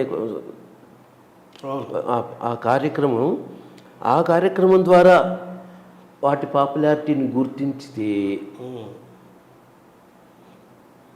ఇదొక పాపులారిటీ, తిరిగి నా పాటలు పాడుతూ ఉన్న వాళ్ళకి ఒక పాపులారిటీ, గాయకులు అది ఇంకొక రకం పాపులారిటీ. 2 రకాల పాపులారిటీ. అంతే, పాడేవాడు 10 మంది అంటే వినేవాళ్ళు వేలల్లో ఉంటారు, లక్షల్లో ఉంటారు. వాళ్ళు తిరిగి పాడరు కానీ రెగ్యులర్గా వింటూ ఉంటారు. పాడేవాళ్ళకి ఏమిటంటే వాళ్ళు ఏవి తిరిగి పాడగలరో అవి ఎన్నుకుంటారు కొన్ని. ఆ సెలెక్టెడ్ సాంగ్స్ మటుకు వాళ్ళు పాడుతూ ఉండబట్టి నా పాటలు పాడుతున్నారు తెలుస్తుంది. కానీ నాకు వచ్చే మెసేజ్లు అవి చూస్తే వాళ్ళు ఇవన్నీ వింటున్నారా, నేను ఎవరు వింటారు ఇవన్నీ, ఏదో చేస్తున్నాను కానీ అనుకున్నానే నేను ఈ పాటలు వీళ్ళు ఇంతగా వింటున్నారా, ఇంత ఆస్వాదిస్తున్నారా అని నాకు నేనే ఆశ్చర్యం. అలా సుమారుగా ఏ కీర్తనలకు ఎక్కువ అలా స్పందన వచ్చింది సార్ వీళ్ళ దగ్గర నుంచి, మీరు చెప్పిన ప్రేక్షకుల దగ్గర నుంచి, అదే వినేవాళ్ళ దగ్గర నుంచి? ఒకటని ఏం చెబుతాను, ఏదో ఒక ఉదాహరణ. ఉదాహరణకి అంటే ఇప్పుడు మంగాంబుధి హనుమంత గాయకులు పాడడం తక్కువ, వినేవాళ్ళు ఎక్కువ. కొద్దిమంది గాయకులు కూడా ఉన్నారు కానీ అది వినేవాళ్ళ సంఖ్య చాలా ఎక్కువ ఉంది. అట్లాగే ఇప్పుడు ఇతరొకటే సర్వేశ్వరుడు, జయలక్ష్మి వరలక్ష్మి ఇలాంటి పాటలు ఎక్కువ మంది పాడుతున్నారని మనం అనుకున్నాం. కానీ కడలుడిపి నీరాడగా అన్న పాట పాడేవాళ్ళు తక్కువ. నిజంగా నా పాటలు రెగ్యులర్గా వింటూ పాడుతూ ఉన్న కళాకారుల దగ్గరికి వెళ్ళి పాడమంటే చాలామంది అది పాడలేరు. ఎందుకంటే అది వాళ్ళు స్టేజ్ మీద పాడట్లేదు కాబట్టి. కానీ వాళ్ళందరికీ అది సుపరిచితం. ప్లస్ అనేక వేల మందికి రోజు వినే పాటలలో అదొకటి. కడలుడిపి నీరాడగా తలచువారలకు అంటే ఎంత మంచి పాట అండి, మేము రోజు వింటూ ఉంటాం. ఆ సముద్రం ఒడ్డును కూర్చుని అలా వింటూ అని వాళ్ళు చెబితే ఓహో ఇలా వింటారా వీళ్ళు అని అప్పుడు అర్థమవుతుంది మనకి. అప్పటిదాకా వాళ్ళు అది వింటారని మనకు తెలియదు. అట్లాగే లలిత రాగంలో జయలక్ష్మి వరలక్ష్మి అందరూ చాలా బాగా పాడుతున్నారని మనం అనుకుంటాం. శోధించిరిదియే సురలును మునులును ఆదికేయనాది హరినామం శోధించిరిదియే. ఈ పాట స్టేజ్ మీద పాడేవాళ్ళు తక్కువ, వినేవాళ్ళు ఎక్కువ. ఇది లలిత రాగమే కదా? ఇది లలిత రాగమే. అలాగే ఈ అమ్మవారి మీద పాటలు కానీ, గోవిందరాజ స్వామి మీద పాటలు కానీ, ఎన్నో పాటలు మనకు తిరిగి పాడేవి తక్కువ, వినేవి ఎక్కువ. అఖిల లోకైకవంజ హనుమంతుడా అని సింధు భైరవిలో ఉంది. నేను మా బొల్లెమ్మ సహగాయిని మేమిద్దరం పాడుతూ ఉంటాం అనేది వదిలేయండి. బయట వాళ్ళు పాడడం చాలా తక్కువ, ఈ పాట వినేవాళ్ళు ఎక్కువ. హనుమంతుడి భక్తులు చాలామంది మేము మా గుళ్ళో రోజు ఇది పెట్టుకుని వింటూ ఉంటామండి. మా ఇంట్లో మా నాన్నగారు హనుమంతుడి భక్తులు, నాకు కూడా హనుమంతుడు అంటే చాలా ఇష్టం, మేము రెగ్యులర్గా ఈ పాట వింటాం అంటారు. ఇది తిరిగి పాడేవాళ్ళ సంఖ్యతో పోలిస్తే 100 రెట్లు ఎక్కువ. సంవత్సరానికి 2-3 మటుకు అఖిల లోకైక వంచ పాడితే సంవత్సరానికి 10,000 మంది మనకు తెలియకుండా ఇంకా ఎక్కువ ఉంటారు, లక్షల్లో ఉంటారు. వాళ్ళు రెగ్యులర్గా వింటున్నారు ప్రతిరోజు. ఇప్పుడు మరి అది పాపులరా అన్పాపులరా? మోస్ట్ పాపులర్ అది. అందువల్ల నా పాట తిరిగి పాడితేనే పాపులర్ అనుకోకూడదు. వింటాం కదా, నిరంతరం విని ఉపాసించే వాళ్ళు ఉన్నారు, అంతే కదా, అది పాపులారిటీయే. ఇప్పుడు మన అన్నమయ్య ఇన్ని 32,000 సంకీర్తనలు రాశారంటారు. మనకి ఇప్పుడు 32,000 సంకీర్తనలో ఎన్ని యాక్చువల్గా దొరికాయి సార్ మన దగ్గర? దొరికాయి అంటే టీటీడీ వాళ్ళు వాళ్ళ తిప్పలేవో వాళ్ళు పాడి పాపం అనేక విద్వాంసుల సహకారంతో సుమారు 12,000 పైచిలుకు అన్నమాచార్య కీర్తనలు సేకరించారు. ఇంకొక 2,000 దగ్గర పెద్ద తిరుమల ఇవి, అన్నమాచార్యుడు మనం చిన్న తిరుమల ఇవి, అవి కూడా సేకరించారు. అవి ఇవి కలిపితే 14,000 పైచిలుకు మనకు అందినాయి. అయితే అన్నమాచార్యులు రచించారు అన్న మాట చెబుతూ ఆ అంకెని ప్రత్యేకించి నొక్కి వక్కాణించిన మహానుభావుడు అన్నమాచార్యులు వారి మనవడు చిన్న తిరుమలాచార్యులు. ఆయన లెక్క ప్రకారం 32,000 సంకీర్తనలు అన్నమాచార్యులు రచించారు. 32,000లో ఇప్పుడు మనకు 12,000 పైచిలుకు, 12,000 పైన 1 or 200 వరకే మనకు దొరికినాయి. మిగతా దగ్గర 18,000 we have lost. అంటే ఈ 12,000 కీర్తనలకి స్వర 18 కాదు, నోటేషన్స్ ఉన్నాయా సార్? 12,000 కీర్తనలు మనకు స్వరరచనతో ఉన్నాయా ఇప్పుడు? స్వరరచనతో ఎన్ని ఉన్నాయని మీరు ఊహిస్తున్నారు? ఎవరు చేశారని? అదే ఆయన కదా వాగ్యకారుడు, ఎవరు చెప్పారు మీకు అలాగని? అదే అది మనం ఆయన ఇదొక దురభిప్రాయం ప్రతి వాళ్ళకి. అన్నమయ్య ఏది స్వరరచన చేసి రాసిపెట్ల, ఆయన ఏం పాడాడు కూడా ఎవరికి తెలియదు, వెంకటేశ్వరుడికి ఒక్కడికే తెలుసు, అంతే. ఆయన ఏం పాడాడు, ఎలా పాడాడు, ఇది పరమ సత్యం. పెద్దలందరూ ప్రమాణం చేసి చెప్పిన మాట. ఏటూరు ప్రభాకర శాస్త్రి గారు కానీ, రాళ్లపల్లి అనంతకృష్ణ శర్మ గారు కానీ, మంచాల జగన్నాథరావు గారు కానీ, శ్రీపాద పినాకపాణి గాని కానీ, మరొక విద్వాంసులు బాలమురళీకృష్ణ, నేదునూరు కృష్ణమూర్తి గారు, ఇలా మా గురుగారితో సహా అందరూ చెప్పింది ఏమిటంటే అన్నమయ్య సంగీతం మనకి లేదు, దక్కలేదు. బాలాంతరపు రజనీకాంతరావు గారు లాంటి పెద్ద మనుషులు కూడా అన్నమయ్య సంగీతం ఇలా ఉంటుంది అని ఎవరు ఊహల్లో వాళ్ళు ఊహించి నేనే చాలా కరెక్ట్గా ఊహిస్తున్నాను అనుకున్నారు. వాళ్ళకి వాళ్ళు తప్ప కరెక్ట్గా అన్నమయ్య ఈ పాట ఇలాగే పాడాడని ఒక్క పాట కూడా చెప్పగలిగిన వాళ్ళు ఎవరు లేరు, ఒక్క పాటను కూడా చూపించలేరు. అంటే సాహిత్యం దొరికింది కానీ దాని తాలూకు మనకు స్వరరచన నోటేషన్ దొరకలేదు. పక్క ఈ మాట పక్క, అంతే కదా సార్. అవును. తర్వాత ఇప్పుడు ఈ అన్నమయ్య యజ్ఞంలో, ప్రచార యజ్ఞంలో మీరు అన్నట్టుగా వేటూరి ప్రభాకర్ శాస్త్రి, రాళ్లపల్లి అనంతకృష్ణ శర్మ గారు, గౌరిపెద్ది రామసుబ్బ శర్మ గారు, మల్లిక్ గారు, ఇదో పెద్ద నేదురు కృష్ణమూర్తి గారు, మీ వరకు చాలా పెద్ద లిస్ట్ ఉంది. అది ఈజీగా 30-40 మంది ఉంటారు. ఇటీవల ట్యూన్ చేస్తున్న వాళ్ళని కలుపుకుంటే కొన్ని 100 మంది వచ్చేస్తున్నారు. అయితే ఒకే కీర్తనని ఇప్పుడు మన త్యాగరాజు మిగతా వాగ్గేయకార కీర్తనలన్నీ కూడా ఆ కీర్తన అనగానే ఆ రాగము ఆ తాళము, ఆ కీర్తనని ఆ రాగము తాళము అని ప్రసిద్ధంగా ఉన్న ఇవి జనంలోకి ఒక సిలబస్ లాగా వెళ్ళిపోయినాయి. ఈ అన్నమయ్య కీర్తనకు వచ్చేసరికి ఒకే కీర్తనని రకరకాల ట్యూన్స్తో రకరకాల తాళ వైవిధ్యంతో రాగ వైవిధ్యంతో పాడటం వల్ల పాడుతున్నారు, అలాగే జరుగుతోంది. దానివల్ల లాభ నష్టాలను ఎలా బేరీజ్ వేసుకోవాలి అన్నమయ్య కీర్తన జనం చేరటంలో? ఇది ఎట్లాంటిదంటే, హోమియోపతి వైద్యం మంచిదా, అలోపతి మంచిదా, ఆయుర్వేదం మంచిదా అని చర్చలు మొదలు పెడితే ఎటు తేలవు. కొన్నింటికి అది మంచిది, కొన్నింటికి ఇది మంచిది. ఏది బాగుంటుంది వేసుకోవటమే, మనకి ఏది అనుకూలిస్తే అది వేసుకోవడమే. అలాగే ఇప్పుడు ఒకే కీర్తన కదా, ఒకే కీర్తనకి వివిధ విద్వాంసులు వారిదైన ధోరణులలో వేరే స్వరపరిచారు, పాడుతున్నారు, బాగానే ఉంది. వినేవాళ్ళు కూడా అలా వింటున్నారు. అది ఎవరి అభిరుచి వాళ్ళది. కాబట్టి దీంట్లో అడ్వాంటేజ్ ఏమిటంటే, ముందుగా ఎవరు స్వరపరిచి టీటీడీ లాంటి పెద్ద సంస్థకి పాడేసి వాళ్ళ ద్వారా బయటకు వచ్చి కొంచెం ఛానళ్లలో వాటిల్లో ఎక్కువగా రిపీటెడ్గా వినిపించేస్తే అది ఎక్కువ పాపులర్ అయ్యే అవకాశాలు ఉంటాయి. తర్వాత మా అదృష్టం ఏంటంటే, మేము స్వయంగా గాయకులం అవ్వడంతో, నేను 45 ఏళ్ల నుంచి పాడుతూ ఉండడంతో నా పాటలు నేనే పాడుకోవడం, నాకంటూ ఒక ఆడియన్స్ వర్గం నా చుట్టూ ఉండడం, వాళ్ళు నన్నే అభిమానించటం, నా పాటలనే ఫాలో అవ్వడం, అవే నేర్చుకోవడం వల్ల అది కలిసి వచ్చింది. దాంట్లో ఒక క్లాసికల్ కీర్తన టైప్లో ఉన్నవి ఉన్నాయి, లలిత సంగీత ధోరణిలో ఫోక్ స్టైల్లో ఉన్నవి కూడా ఉన్నాయి. అలాగే ఇతర గాయకులు ఉన్నారు. నా తర్వాత నాతో సమంగా ఒకేసారి కొద్దిగా అటు ఇటుగా కెరీర్ మొదలైంది శోభారాజు. నిజానికి చెప్పాలంటే నాకన్నా 2 అడుగులు ముందుంది ఆ అమ్మాయి. ఎందుకంటే ఆ అమ్మాయి అన్నమయ్య పాడే నాటికి నాకు అన్నమయ్య పాటలు తెలియవు. కాకపోతే ఒక స్కాలర్షిప్ ట్రైనింగ్ అనేది ఒక కొలమానంగా పెట్టుకుంటే మీ ఇద్దరం ఫస్ట్ బ్యాచ్ స్టూడెంట్స్ అని చెబుతాం. మీ ఇద్దరం అన్నమాచార్య ప్రాజెక్టులో కూడా మొట్టమొదట చేరిన కళాకారులలో మీ ఇద్దరం. అలా లెక్క వేసుకుంటే మాదైన ధోరణిలో మేము చేయగలిగాం. ఆ అమ్మాయి చక్కటి ట్యూన్లో ఆ అమ్మాయి చేసింది, నేను చేశాను. ఆ అమ్మాయి ఫాలోయర్స్ అవి ఫాలో అయ్యారు, నా ఫాలోయర్స్ నావి ఫాలో అయ్యారు.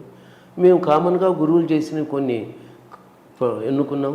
తర్వాత అమ్మాయి వెళ్ళిపోయిన తర్వాత నాకు ఇష్టమైన పాటలు గురువు గారివి వేరేవి కూడా నేను కొన్ని ఎన్నుకుని ఆమె ఇంకో పద్ధతిలో తను కొనసాగించి, ఎవరి పాటలు వాళ్ళు పేరు చెప్పగానే శోభారాజు అనగానే గుర్తొచ్చే పాటల బంచ్ ఒకటి, బాలకృష్ణ ప్రసాద్ అనగానే గుర్తొచ్చే పాటలు ఒకటి, బంచ్ పెరిగిపోయింది కదా. అది పెరిగింది, అది అదృష్టం. అది కానీ పేరు చెప్పగానే గుర్తొచ్చే కొన్ని పాటల్ని మేము ప్రజలకు ఇవ్వగలిగాము. ప్రజలు మమ్మల్ని ఆ విధంగా వాళ్ళుగా భావించుకుని మా పాటల్ని వాళ్ళు ఆస్వాదిస్తున్నారు. అలాగే చాలామంది వచ్చారు, ఇప్పుడు వాళ్ళు ప్రయత్నం చేస్తున్నారు. కాకపోతే దేవుడి దయ వల్ల అనే చెప్పాలి కాదు, చెప్పి తీరాలి. నేను అన్నమాచార్య ప్రాజెక్టులో స్టాఫ్ ఆర్టిస్ట్గా ఉండడం, వీళ్ళ ద్వారా ప్రోగ్రాంలు ఇవ్వడానికి బయటకు వెళ్ళడం, తర్వాత ఛానల్ వచ్చినాక ఎస్విబిసి వచ్చినాక కూడా నా పాటలు వీళ్ళకి బాగా అందుబాటులో ఉండడం, నేను కొత్తవి చేసినవి కూడా వీళ్ళకి వెంటనే చేరడం, ఇవన్నీ నాకు అడ్వాంటేజెస్గా మారినాయి. అందువల్ల నా పాటలు బాగా జనంలోకి కొన్ని 100 పాటలు వెళ్ళిపోయినాయి. అంటే ఓవరాల్గా నేను అంటుంది, అన్నమయ్య సాహిత్యం జనంలోకి చేరడానికి ఈ అన్ని పద్ధతులు ఉపయోగపడ్డాయని అనుకోవాలి, మనం పాజిటివ్గా తీసుకోవాలి, అంతే కదా. స్వరపరచడము, నేను పాడుకోవడానికి నాకు ప్లాట్ఫార్ము, ఇవన్నీ మళ్ళీ అన్నమాచార్య ప్రాజెక్ట్ పక్షాన కళాకారుడిగా విడిగా కూడా రిటైర్ అయినా కూడా ఎస్విబిసి ఛానల్ అనేది ఒకటి టీటీడీ పెట్టి ఆ ఛానల్ ద్వారా మళ్ళీ కొంత ఈ పాటలకి ప్రాచుర్యం కల్పించడం. పుస్తకాలు అచ్చువేశారు, నేను నోటేషన్తో 12 పుస్తకాలు అచ్చువేశాను నేను టీటీడీకి. కొద్ది గొప్ప అవి కూడా జనానికి రీచ్ అయినాయి. అన్నమాచార్య కీర్తనలో నోటేషన్తో అచ్చువేసినవి, వాటి ద్వారా కొంత సర్వీస్ జరిగింది. తర్వాత నా దగ్గర నేర్చుకున్న స్కాలర్షిప్ స్టూడెంట్లు వాళ్ళు టీటీడీలో ఉద్యోగంలో చేరి కొద్ది గొప్ప వాళ్ళు కూడా నా పాటలు పాడుతూ ఉండడం అనేది అడ్వాంటేజ్గా మారింది, నా దగ్గర నేర్చుకున్న వాళ్ళు అవడంతో. అలాగే ఈ మధ్య 18 ఏళ్ళుగా బుల్లెమ్మ అని ఒక అన్నమాచార్య ప్రాజెక్ట్ ఆర్టిస్టు, ఆ అమ్మాయి ఒక సిస్టమేటిక్గా నా దగ్గర కొన్ని 100 పాటలు నేర్చుకుంది. టీటీడీకి దాదాపు 116 పాటల దాకా మొన్ననే పూర్తయినాయి. 116 పాటలు అని పాడింది, రికార్డ్ అయినాయి. తను కచేరీలు పాడుతూ ఉంది. ఎస్విబిసి ఛానల్ ద్వారా ఒకటి పాట జనంలోకి పెడుతూనే ఉంది ఆ అమ్మాయి ద్వారా. మా అబ్బాయి అనిల్ కుమార్ వాడు స్వయంగా మంచి సింగర్గా వచ్చాడు. వాడు కూడా నా పాటలు చాలా పాడుతున్నాడు. ఇవన్నీ నాకు అడ్వాంటేజ్. ఈ ప్రాజెక్ట్ ఆర్టిస్టులలో కూడా సరస్వతి ప్రసాద్ అని అతను ఉన్నాడు. అతను ఎక్కువగా నా పాటలు పాడుతున్నాడు. అతను కూడా మంచి గుర్తింపు అది ఉంది, మంచి వాయిస్. అతని ద్వారా కొంత జరుగుతుంది. అంటే నేను ఓవరాల్గా ఏంటంటే మీరు అన్నమయ్యకి అంకితమై ఎక్కువ అన్నమయ్య కీర్తనలే స్వరపరుస్తూ అన్నమయ్య పాడుకుంటూ పాడిస్తూ నేర్పిస్తూ ఇలా అన్నమయ్య ప్రచార సంకీర్తన యజ్ఞంలో మీరు అంకితమై చేస్తున్నందుకు మీతో పాటు పూర్వులతో పాటు మీరు తరతరాలుగా జరుగుతున్న ప్రక్రియలో అన్నమయ్య కీర్తనలు జనంకి చేరటం ఈ టెక్నాలజీ మీడియా కూడా ఎంతో ఉపయోగపడుతూ ఈరోజు ఎక్కువ మందికి అన్నమయ్య కీర్తనలు చేరటం అనేది ఒక మంచి పరిణామం. అవును, అంతే కదా. మనం అంతకుముందు సీడీలు చేశారు టీటీడీ. ఆ సీడీల ద్వారా బాగా వెళ్ళినాయి. ఒక 5-6 ఏళ్ళుగా ఛానల్ ద్వారా వెళ్ళడం బాగా ఎక్కువైంది. దేవుడి దయ వల్ల నేను ఇప్పటికీ పాడుతూ ఉన్నాను కాబట్టి అడపదడప ఒకటి అరా తగ్గినా నేను పాడడం నా ప్రోగ్రాంల ద్వారా బాగా వెళుతున్నాయి జనంలో. నేదురుడు గారు ఆయనకు ప్రశంసలు పొందిన కీర్తనలు మీకు ఏమైనా ఉన్నాయి, గుర్తున్నాయి సార్? ఆయన నా పాటల్ని చాలా ఇష్టపడేవారు. కాకపోతే ఇతరులు చేసిన పాటలు తను పాడడం అనేది పెట్టుకోలేదు కాబట్టి స్వయాన వారు గురువు గారు కాబట్టి పినాకపాణి గారు చేసిన ఒక 2 మటుకు తీసుకుని పాడారు. కానీ మిగతా ఎవరు కంపోజ్ చేసిన పాటలు నూకల గారివి కానీ బాలమురళీకృష్ణవి కానీ మరో ఏ విద్వాంసులు చేసినవి రాళ్లపల్లి వారి ఏవి పాడలే ఆయన. అలాగే నావి పాడలేదు. నావి పాడనంత మాత్రాన నా పాటలు తెలియదని వినలేదని అనుకోవడానికి లేదు. నా పాటల్ని బాగా అభిమానించిన వారు, నన్ను ప్రోత్సహించిన వారు నేదునూరు గారు. వారి ప్రోత్సాహం లేకపోతే నేను ఇంతవరకు చేసేవాడిని కాదు. నాకు మానసిక స్థైర్యం ఉండేది కాదు. వారు నన్ను నా పాటను మెచ్చుకుని అభినందించి చెయ్యి, నీదంటూ ఒక ధోరణి ఉంది, అన్నమయ్య పాట స్వరపరచడంలో జనం ఆస్వాదించి తిరిగి పాడుకోవడానికి అనువైన బాణీలు అందించడంలో నీదంటూ ఒక ప్రత్యేకమైన గుర్తింపు, పరిశ్రమ అన్నీ ఉన్నాయి. నువ్వు అలా నిరంతరం చేస్తూ ఉండాల్సిందే, ఆపద్దు ఈ ప్రక్రియని అని ఒక పెద్ద మోరల్ సపోర్ట్ ఇచ్చారు. ఖచ్చితంగా వారి సపోర్టే లేకుండా ఒక మాట కొంచెం నెగిటివ్గా వచ్చినా నేను ఫంక్ అయి ఉండేవాడిని. వారు మీకు మార్గదర్శనం చేశారు. అది మార్గదర్శకత్వం అనేది ఆయన తెలిసి చేయలే, నేను దాన్ని గ్రహించాను. వారిని మార్గదర్శకులుగా పెట్టుకుని ఆ బెనిఫిట్ నేను పొందాను నా అంతటి నేను. అదే ఆయన క్యాజువల్గా వర్క్ చేశారు, నేను పొందాను ఆ ఇన్స్పిరేషన్. అంటే నన్ను ఆయన ఇన్ఫ్లుయెన్స్ నా మీద అలా ఉంది. సరే, అన్నమయ్య సాహిత్యాన్ని పరిశీలిస్తే సంస్కృత భూయిష్టమైన రచనలు ఉన్నాయి, అచ్చతెనుగు పదాలు ఉన్నాయి, ఆ ప్రాంతపు రాయలసీమ ప్రాంతపు ఆ కాలపు మాండలికాలు ఉన్నాయి, అలాగే సరళమైన తెలుగు భాష ఉంది, ఎన్నో మిశ్రమంగా అంటుంటారు కదా. ఈ ప్రయాణంలో అన్నమయ్య సాహిత్యం మీకు అధ్యయనం చేసిన వ్యక్తిగా అన్నమయ్య సాహిత్యాన్ని మనం ఎలా చూడాలి సార్? మీరే చెప్పారు, అంత జవాబు కూడా అందులోనే ఉంది. అన్నమయ్య సాహిత్యాన్ని అలాగే చూడాలి. ఎందుకంటే ఆయన జనసామాన్యం కోసం సంకీర్తనలు రచించారు. ఒకటో పాయింట్, జనసామాన్యం కోసమే సంకీర్తనలు. ఏం చెప్పదలుచుకున్నారు సంకీర్తనల ద్వారా? శ్రీ వెంకటేశ్వరుడి లీలా విశేషాలు, శ్రీ వైష్ణవ మత సిద్ధాంతాలు, అవి రెండూ ఈ సంకీర్తనల ద్వారా ప్రచారం చేయడం అనేది అన్నమాచార్యుల వారి ప్రాజెక్ట్. Own project. ఆ పద్ధతి ప్రకారం, ఆ ధోరణిలో, ఆ ప్రయోజనాల్ని ఆశిస్తూ ఆ కీర్తనలంతా ఆయన చేశారు. అది దాంట్లో జనసామాన్యం అని నేను అన్నాను. ఆ జనసామాన్యం అనే దాంట్లో ప్రధానంగా మనకి ఈ మీరు అన్నట్టు రకరకాల మండలాలలో ఉండే జనులందరూ వస్తారు. ఆ మాండలిక పదాలన్నీ తను వాడాడు. వాళ్ళ కోసం కదా రాస్తున్నారు మరి. అందువల్ల వాళ్ళకి క్లోజ్గా ఉండి మావాడు మాకు అర్థమయ్యేటట్టుగా రాస్తున్నాడు చక్కగా అని వాళ్ళు దాన్ని అందిపుచ్చుకోవడానికి ఆ వాళ్ళ ధోరణిలో పెడితేనే కుదురుతుంది. అందువల్ల వాళ్ళ భాష, వాళ్ళ భావాలు, వాళ్ళకు అందుబాటులో ఉన్న సంగీతపు శైలి, అది కూడా సంగీతపు శైలి చాలా ముఖ్యమైన పాయింట్. సంగీతపు శైలి కూడా ఆయా ప్రాంతాలలో ఆ ఫోక్ జానపద అది చాలా ముఖ్యంగా చెప్పుకోదగ్గది. అన్నమాచార్యులు ఏమి త్యాగరాజస్వామి లాగా సంగీత కీర్తనలు రాస్తూ కూర్చోలేదు, ఎవరు అనడానికి వీల్లేదు ఆ మాట. విజ్ఞులు ఎవరు చెప్పలేదు, నేను ఒప్పుకోను. ఆయన సాహిత్యాన్ని ఆయన జనసామాన్యం కోసం సాహిత్యం రాశారు.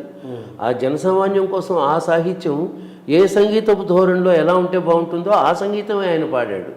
అది మనకి ఇప్పుడు అందుబాటులో లేదు. కానీ మనకి జానపద సంగీతంలో పెద్ద మార్పులు రావు. క్లాసికల్ మ్యూజిక్లో మార్పులు వచ్చినంత తొందరగా జానపద సంగీతంలో మార్పులు రావు. పట్టణాలలో, సిటీలలో కల్చర్ మారిపోయినంత తొందరగా గ్రామాల్లో మారుతుందా? మారదు. అలాగే మీకు బాగా అర్థమైంది కదా, పట్టణాల్లోనూ పెద్ద పెద్ద సిటీస్లోనూ కల్చర్స్ మారిపోయినంత తొందరగా చిన్న చిన్న ఊళ్ళలో మారవు. అలాగే సంగీత బాణీలు కూడా ఆ రోజులో అన్నమయ్య కాలం నాటి సంగీతం, ఆ జానపద బాణీలు పల్లెటూళ్ళ వాళ్ళ ప్రజలు సాధారణంగా కష్టజీవులు, వాళ్ళ కోసం రచించాడు కాబట్టి ఆ రకపు సంగీతపు బాణీలలో పెద్ద మార్పులు లేవు. అంటే నేను సాహిత్యపరంగా కూడా అడుగుతున్నాను సార్. అంటే కొంత సంస్కృత భూయిష్టమైన రచన ఉంది.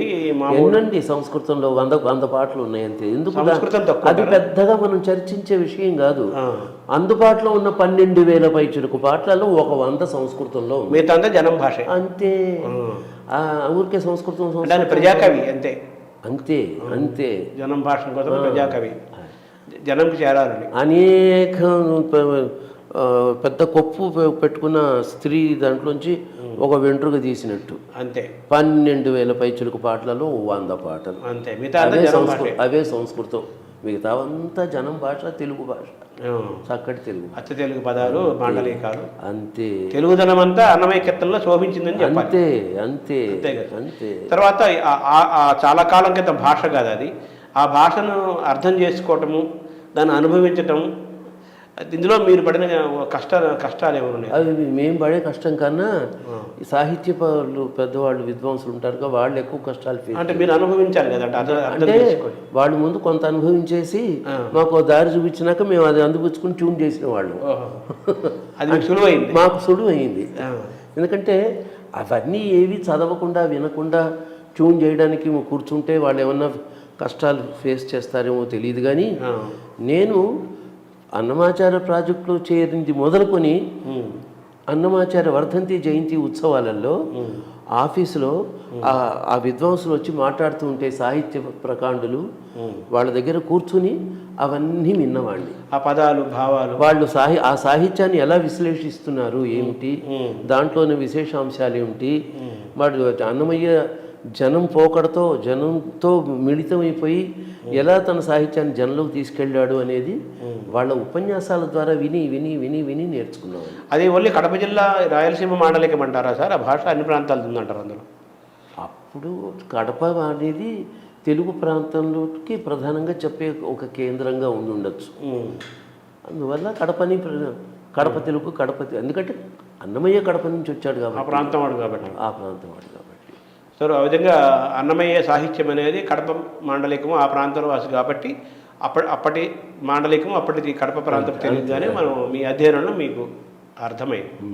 ఈ సంకీర్తన యజ్ఞమైన ఒక ప్రాజెక్ట్ మీరు చేపట్టారు స్వయంగా, దాని ఉద్దేశం ఏంటి సార్? మాకు కచేరీలలో పెద్ద పెద్ద కచేరీలు పాడా, 4 గంటలు 4.5 గంటలు కచేరీలు కూడా పాడా. అయితే అన్నీ అలా ఉండవుగా, ఎప్పుడో 2-3 ఏళ్ళకు ఒకసారి లెంగ్దీ ప్రోగ్రామ్ పాడే అవకాశం వస్తుంది. మిగతా ప్రోగ్రాంలన్నీ ఒక సాలిడ్గా 3 అవర్స్లో అయిపోతాయి.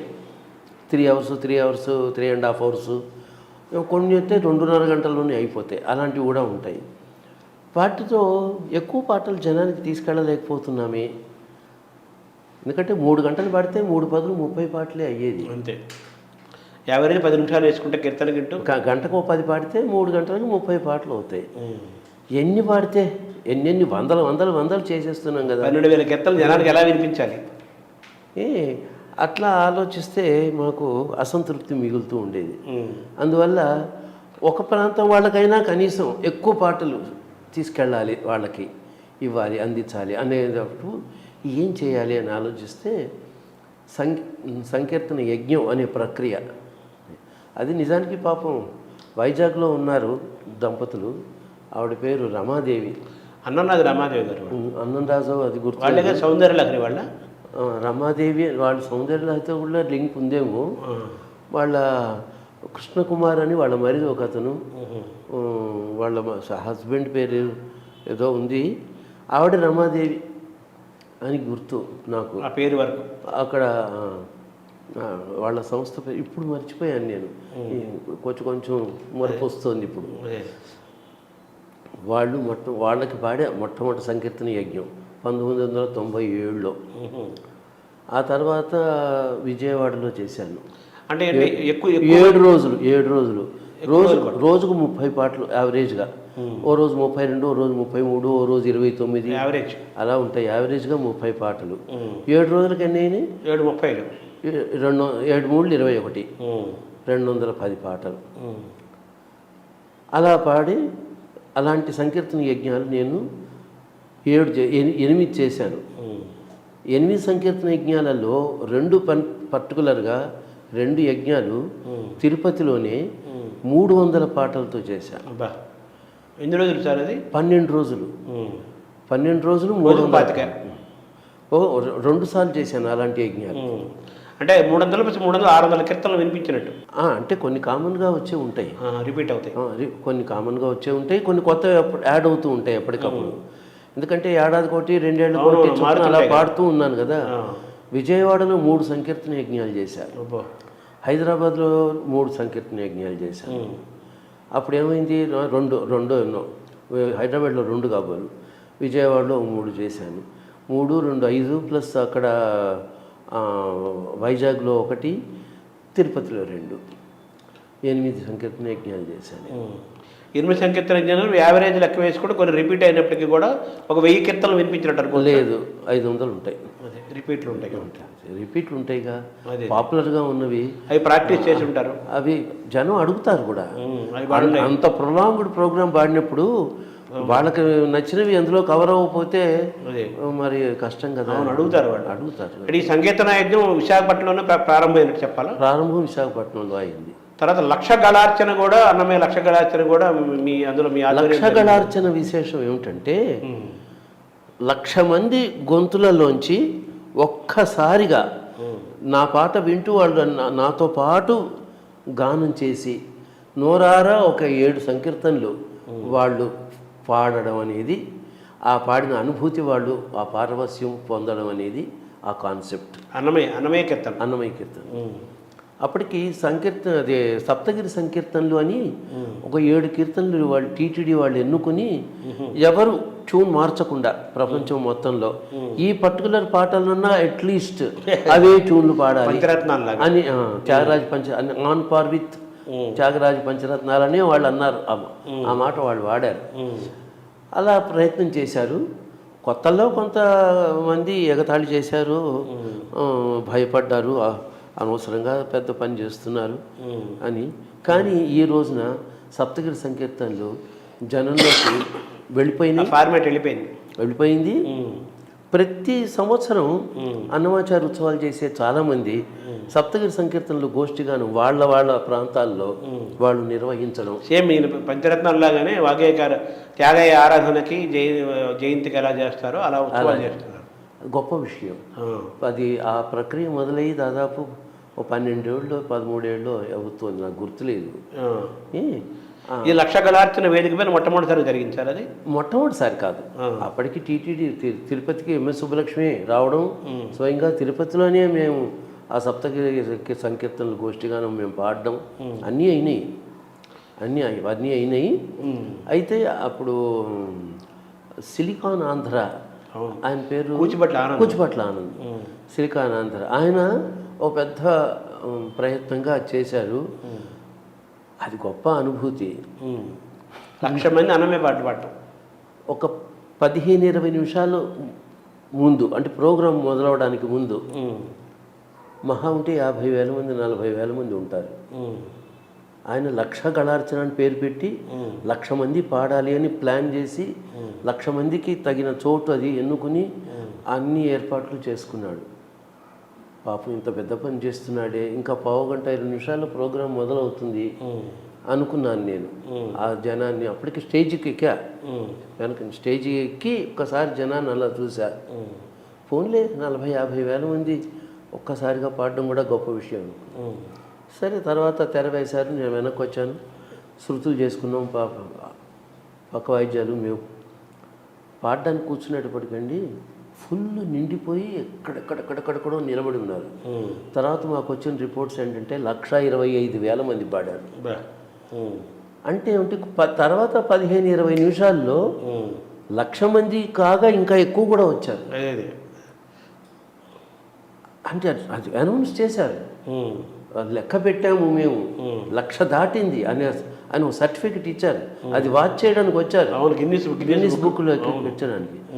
నేను ముందు చూసి 15-20 నిమిషాల ముందు చూసినప్పుడు ఓ 50,000 యావరేజ్గా ఉంటారు అనుకుంటే, ఏంటా జనం సముద్రం, కళ్ళు చెప్తాయిగా.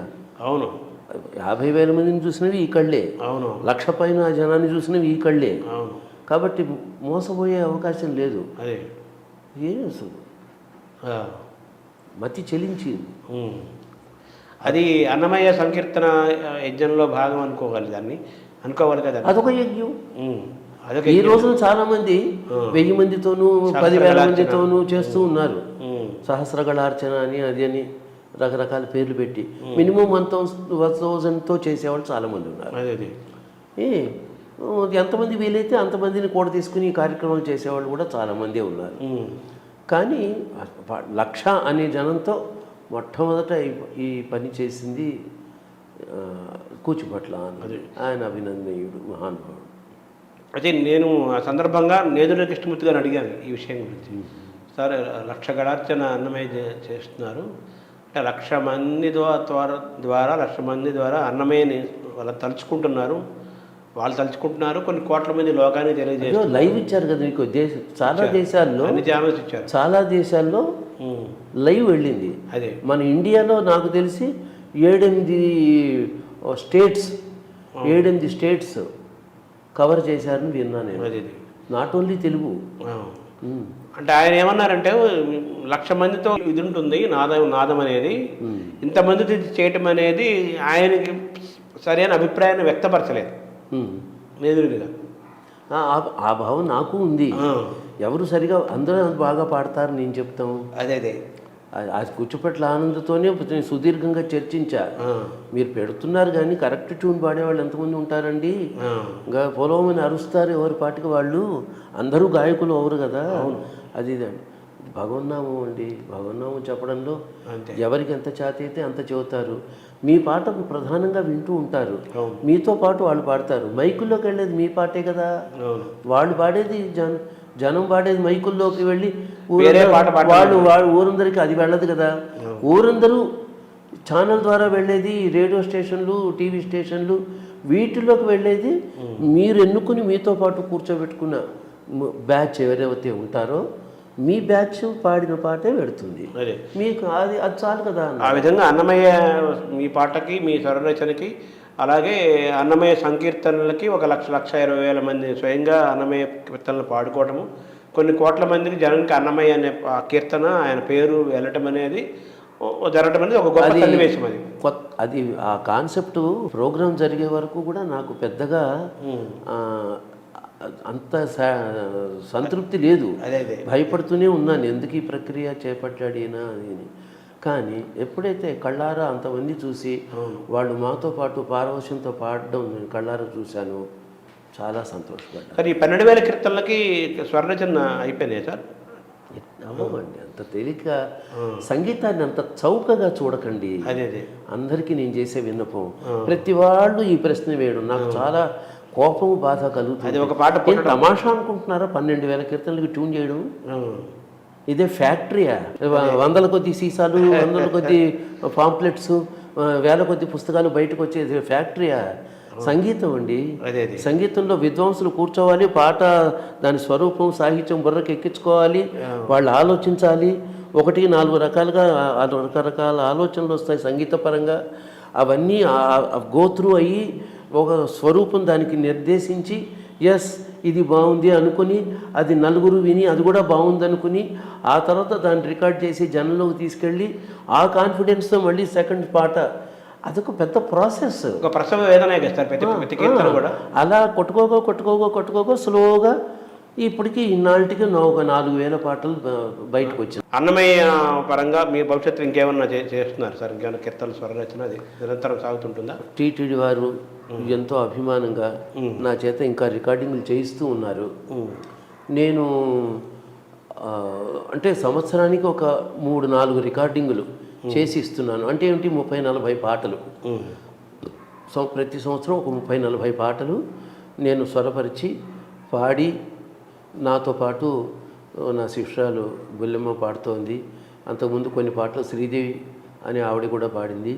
ఆ తర్వాత మా అబ్బాయి అనిల్ కుమార్, ఒక బ్యాచ్గా నా బాణి ధోరణి అనుకూలంగా ఉన్నవాళ్ళు వాళ్ళందరూ, వాళ్ళ చేత కూడా పాడిస్తూ నేను పాడుతూ టీటీడీకి రికార్డ్ చేసి ఇస్తూ ఉన్నాను.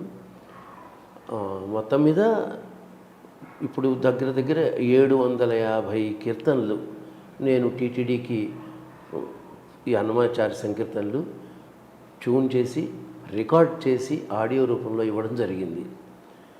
పుస్తక రూపంలో నోటేషన్లు అవి అచ్చు వేసినాయి. అది ఒక 12 పుస్తకాలు అచ్చు వేశాను. అది వేరే వ్యవహారం. ఆడియో రికార్డింగ్లు ఎంజాయ్ చేశాం. కచేరీల ద్వారా చేయగలిగింది కచేరీల ద్వారా చేస్తున్నాం. ఏదైనా మొత్తం మీద ఇది స్లో ప్రాసెస్ అని చెప్పాలి. వేగంగా ఎవరినో కన్విన్స్ చేయడానికి ఏదో క్రెడిట్ పాయింట్గా చూసుకుని పెద్ద పేరు తెచ్చుకోవడానికి, ఏదో గిన్నిస్ బుక్ ఆఫ్ వరల్డ్ రికార్డులోకి ఎక్కేయడానికి ఇష్టం వచ్చిన ఎడాపెడా పాటలు ట్యూన్ చేస్తే రుచి పచ్చి ఉండదు, దానివల్ల ప్రయోజనం ఉండదు. ఆ తొందరపాటుతనం మంచిది కాదు. నేదురుని గారు ఈ మొట్టమొదటి కీర్తన స్వరపరిచినప్పుడు ఇదంతా నేను చేయలేదు, సాక్షాత్ స్వామివారే చేశారు. మీకు కూడా మీరు ఇన్ని కీర్తనలు 1000 కీర్తనలు దాదాపు స్వరపరిచారు అన్నారు కదా. ఒక కీర్తన చేయటం అంటే మాటలు కాదు, ఒక ప్రసవ వేదన ఉంటుంది, ఒక తపస్సు, అది ఒక యజ్ఞము, చాలా దైవము. నేను ఆ కీర్తన చాలా పెద్ద ప్రయాణం, ఒక యోగ విద్య లాంటిది, ఒక ప్రయాణం ఉంటుంది కీర్తన బయటికి రావడం అంటే అని మీరు ఇద్దరు చెప్తున్న మాట కూడా అర్థమైంది. చూస్తే మీరు కూడా ఈ కీర్తన సంకీర్తన ఈ స్వరరచన ప్రయాణ యజ్ఞంలో ఈ యాగంలో మీకు కూడా అటువంటి అనుభూతులు కలిగాయి సార్? ఇది నేను చేస్తుంది నేను కాదని అనే ఒక అనుభూతి. నా జీవితంలో నేను ఎక్కిన మెట్లు, నేను పడ్డ కష్టాలు, నేను సాధించాను అనుకుంటున్నది, ఇదంతా ఆలోచించి సమాలోచన చేసి చూస్తే అహంకరించి చెప్పాల్సింది ఏం కనిపించాల నేను చేశాను అని. భగవంతుడి దయతో అన్నమయ్య నిజంగా నాలో ఉండి చేయిస్తే చేశాననే అనుకుంటున్నాను. ఇది ఎవరు ఎలా అర్థం చేసుకున్నా నాకేం సంబంధం లేదు, నాకు బాధ లేదు. ఎందుకంటే నేను చేసిన పాటలలో పలికిన అనేక పలుకులు, అనేక స్ట్రక్చర్స్, ఆ మ్యూజికల్ స్ట్రక్చర్స్ బాగా అర్థం చేసుకుంటూ చూస్తే అవి నాకు కావు అనిపిస్తుంది. ఆ అన్నమయ్యే స్ఫురింపజేస్తే ఆయన సంకల్పంతోనే నేను అవి పాడగలిగాను, చేయగలిగాను. పూర్తిగా నా ప్రజ్ఞ అని నేను చెప్పడానికి నేను సాహసించను, సత్యం. ఇన్ని కలిగిన మీ ప్రయాణంలో మీ ప్రయాణాన్ని, మీ ఎదుగుదలని మీ తల్లిదండ్రులు గమనించారా, చూశారా సార్? మా నాన్నగారు పాపం ఎక్కువ చూడలేకపోయినారండి. ఎందుకంటే మా నాన్నగారు 40 ఏళ్ల క్రితం చనిపోయారు. అప్పుడు నేను అన్నమాచార్య ప్రాజెక్టులో చేరిన కొత్తలు. అయితే కొత్తల్లో నేను చేసిన జయలక్ష్మి వరలక్ష్మి, మంగామణి హనుమంత, వినరో భాగ్యం, విష్ణు కథ, అలాంటి పాటలు బాగా విన్నారు, ఆస్వాదించిన. నా కొడుకు బాగా స్వరపరిచాడు, బాగా పాడుతున్నాడని ఒక ఆనందాన్ని పొందారు మా అనుభవుడు. ఆ తర్వాత వారు పరమపదించారు. మా అమ్మ ఒక 20 ఏళ్ళు అవుతోంది దగ్గర ఆవిడ పోయి. ఆ 20 ఏళ్ల క్రితం వరకు నేను చేసినవన్నీ చక్కగా ఆస్వాదించారు. జనం అందరూ నన్ను బాగా ఆత్మీయంగా భావించి తలకెత్తుకుని నన్ను పొగుడుతూ ఉంటే అవన్నీ విని మా అమ్మ చాలా సంతోషపడ్డారు. ప్రయోజకుడైనాడు అన్నమయ్య పాట వల్ల ఈ గుర్తింపు వచ్చింది, వెంకటేశ్వరుడు అనుగ్రహం. అన్నమయ్య పాట లాంటి అపురూపమైనటువంటి సాహిత్యం నా కొడుకు నోట్లో పడి తను పాడుతూ ఉంటే ఇంతమంది అవును ఇలాగే ఉండాలి ఈ పాట అని ఆస్వాదించి ఆశీర్వదిస్తున్నారు అన్న ఆ భావం పూర్తిగా తను అనుభవించి ప్రకటించి సంతృప్తి చెంది ఆ అనుభవంతోనే స్వర్గస్థులైన మా వెంకటేశ్వర స్వామితో పాటు మీ ఇష్టదైవం అంటే ఆంజనేయ స్వామి అని కూడా చెప్పాలా? అది కూడా నాకు చాలా చిన్నప్పటి నుంచి ఒక ప్రత్యేకమైన అభిరుచి. ఆ హనుమంతుడు నామం పలకడం కానీ స్తోత్రం చేయడం కానీ నాకు చాలా ఇష్టమైన పని. ఆయన ఒక సందర్భంలో నా గొంతు ఇక నేను పాడలేనేమో అనుకుని అయిపోయింది నా జీవితం గాయకుడిగా అని నిర్ధారణకు వచ్చేసిన సందర్భంలో హనుమంతుడికి మొక్కిన మొక్కు నా చేత ఆంజనేయ కృతిమణిమాల అని 21 కీర్తనలు నా చేత రాయించి నేనే సొంత కీర్తనలు రాసి వాటి సంగీతం సమకూర్చి పుస్తకంగా అచ్చువేసి నేనే ఆ పరిస్థితిలో ఆ పాడలేని స్టేజ్లోనే ఆ కీర్తనలన్నీ పాడి 2 క్యాసెట్స్గా రిలీజ్ చేసి అవన్నీ గొప్ప అనుభూతి. అంటే మీ జీవితంలో హనుమంతుడి పాత్ర చాలా పెద్దది ఉందండి. హనుమంతుడు ఆశీర్వదించి సహకరించి నా చేత స్వరపరిచి పాడించకపోతే నేను లేను. మీ వారసత్వం మీ అబ్బాయి ద్వారా కొనసాగుతున్నట్టుగా భావించారా? మా చిన్న అబ్బాయి చక్కగా పాడుతున్నాడు. అందరూ మీలాంటి పెద్దలు ఆశీర్వాదం చేసి వాడిని ప్రోత్సహిస్తూ ఉన్నారు. అది చాలా సంతోషం. నేను ఈ జన్మెత్తినందుకు నేను భగవంతుడికి నేను కృతజ్ఞతలు చెప్పాలి అలాంటి బిడ్డను నాకు ఇచ్చినందుకు. కాబట్టి నా కొడుకు ద్వారా నాకు పూర్తి ఆనందం ఇది తృప్తి నేను పొందుతూ ఉన్నాను. మీ తల్లిదండ్రులు 2 కుటుంబాల నుంచి వచ్చిన సహజంగా వచ్చిన సంగీత వారసత్వం అనేది కొనసాగుతూనే ఉండటం అనేది మీకు ఎక్కువ ఆనందాన్ని ఇచ్చే అంశం. దేవుడి దయవల్ల నా మనవరాళ్ళకు కూడా పాట ఇష్టం. నా 2 కోడళ్ళు పాటని బాగా ఆస్వాదించేవాళ్ళే. సో నా చిన్న కొడుకు బాగా పాడతాడు. పెద్ద కొడుకు కూడా వాడు పైకి పాడకపోయినా చిన్నప్పుడు పాడేవాడు. వాడికి పాటలో ఉన్న మర్మం పద్ధతి పాటని వినాల్సిన విధానం వాటిలో ఉన్న విశేషాంశాలను గుర్తించే స్థాయి అవన్నీ ఉన్నాయి పెద్ద అబ్బాయికి. వాడు స్వయంగా పాడు వాడికి కుదరదు. ఆ ప్రయాణం చేయలేకపోయినాడు వాడు. ఓ పవనాత్మజ ఓ ఘనుడా ఓ పవనాత్మజ ఓ ఘనుడా బాపు బాపనగా పరగితిగా ఓ పవనాత్మజ ఓ ఘనుడా బాపు బాపనగా పరగితిగా ఓ పవనాత్మజ ఓ ఘనుడా ఓ ఘనుడా ఓ హనుమంతుడ ఉదయాచల నిర్వాహక నిజ సర్వ ప్రబలా ఓ హనుమంతుడ ఉదయాచల నిర్వాహక నిజ సర్వ ప్రబలా దేహము మోచిన తెగువకు నీటువలే దేహము మోచిన తెగువకు నీటువలే సాహసమిటువలే చాటితిగా ఓ పవనాత్మజ ఓ ఘనుడా ఓ దశముఖహర ఓ వెంకటపతి పాదసరోరుహ పాలకుడా ఓ దశముఖహర ఓ వెంకటపతి పాదసరోరుహ పాలకుడా ఈ దేహముతో ఇన్ని లోకములు నీ దేహమేక నిలిచితిగా ఓ పవనాత్మజ ఓ ఘనుడా బాపు బాపనగా పరగితిగా ఓ పవనాత్మజ ఓ ఘనుడా